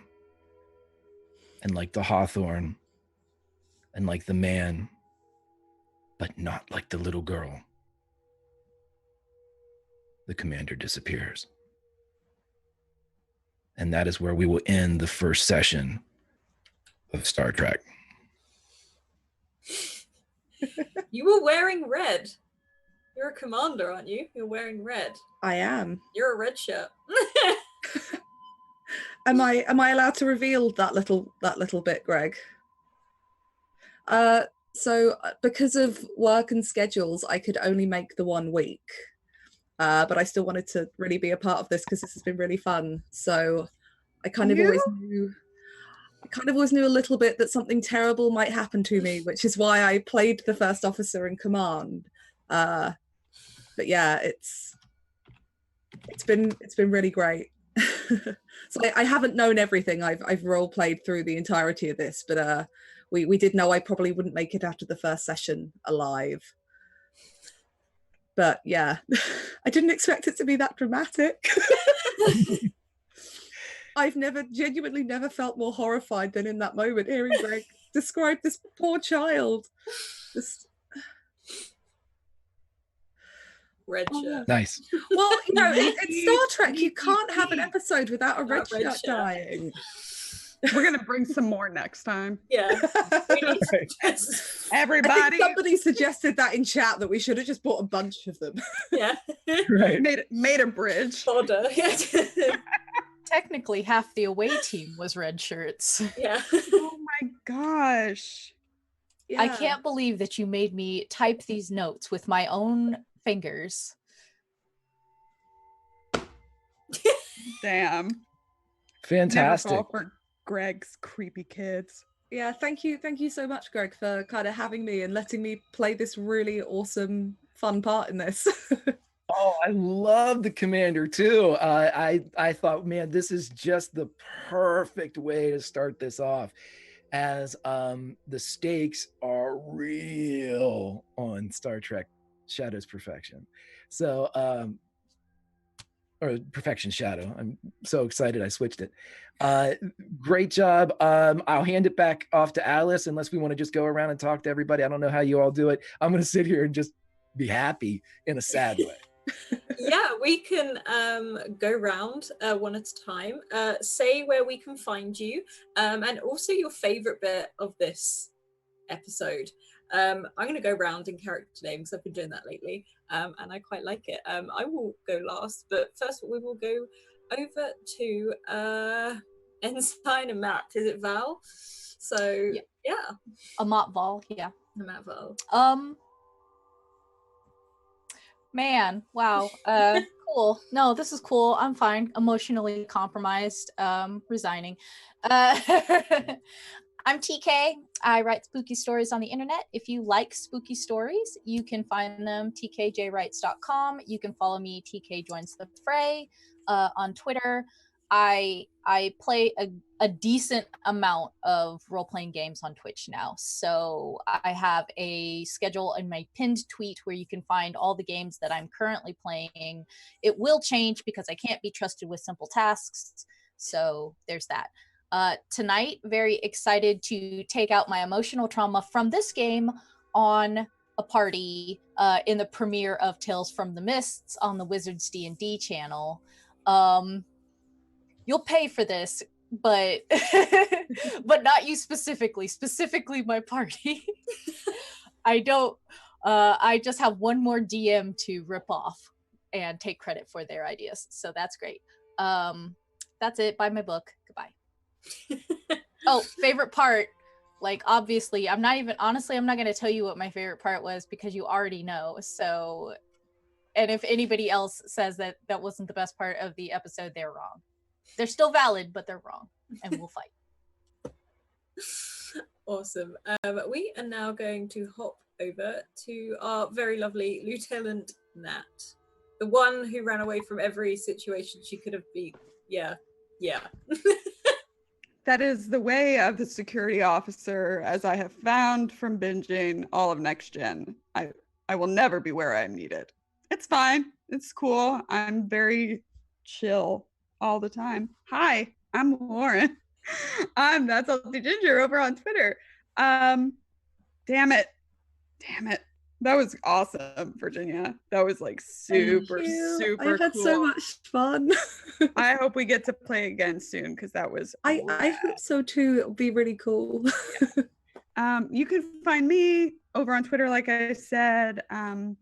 Also over on the newly rebranded Tales from the Grim with Greg and Kiana and Dawn, where we play Dragonlance 5e. We play some Dungeon of the Mad Mage. We do all sorts of fun things. I'm running a show over there with Alice and Greg and Kiana and Serena and Tommy on Monday nights starting January 21st after our Eberron game over here, and that's Lady Blackbird. And this Sunday we have the third to last episode of Project Athena, which is our long-running Pulp Cthulhu campaign. If you like crying, join us Sunday night at 7 p.m. Eastern. Especially if you like seeing other people cry and then catching the cry. That's, be there. It's fine. Everything's fine. The world's ending. Awesome, thank you. And now we're going to hop over to our valiant epic ending that was our commander. I really enjoyed playing with you. I can't wait to... I hope I get to do it again. Yeah, I would love to play with you guys again. But yeah, thank you to Scrap and Greg for letting me come on and jumping for this first session. It's been really awesome. If you want to see more of me, I am at Tabletop Horde on Twitter. It's the same as my Twitch name. I am in chat saying hello to people. Also, straight after this, starting at 10 o'clock if you're in the UK, so in about an hour's time, I'm going to be on stream that's being run with Encounter Roleplay and by RPG Webby on Twitch and on Twitter, doing a preview of Modiphius's Acton Cthulhu 2D20. We're doing character creation, so if you like pulpy kind of World War II Cthulhu-y stuff, please come and check it out and see us.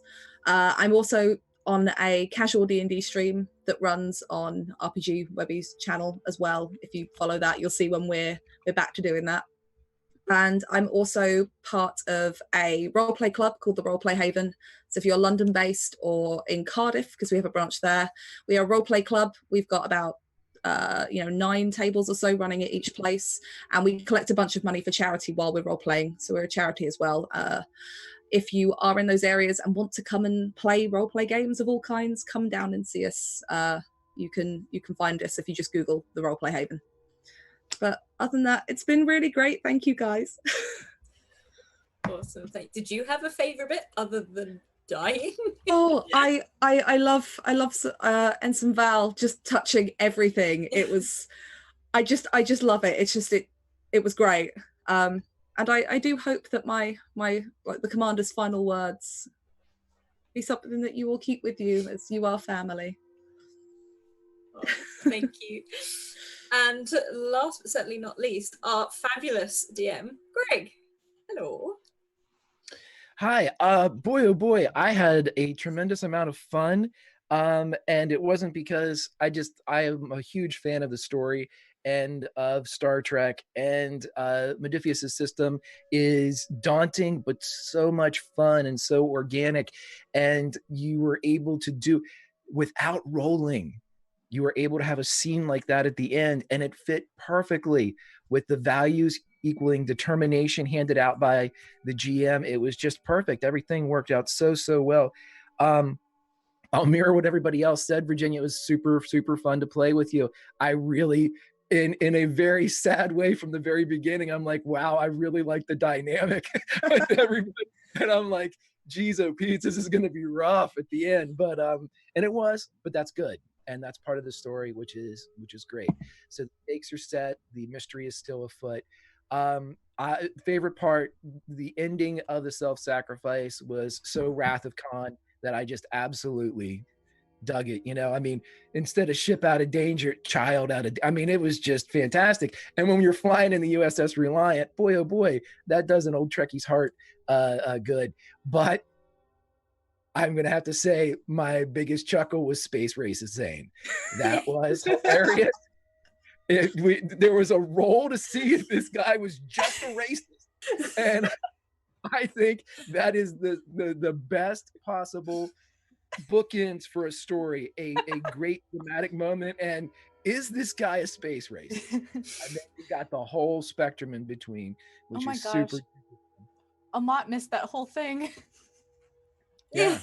Oh no. We're gonna tell you all about it. And it wasn't even just space, it was mildly space racist. Yeah. Oh no.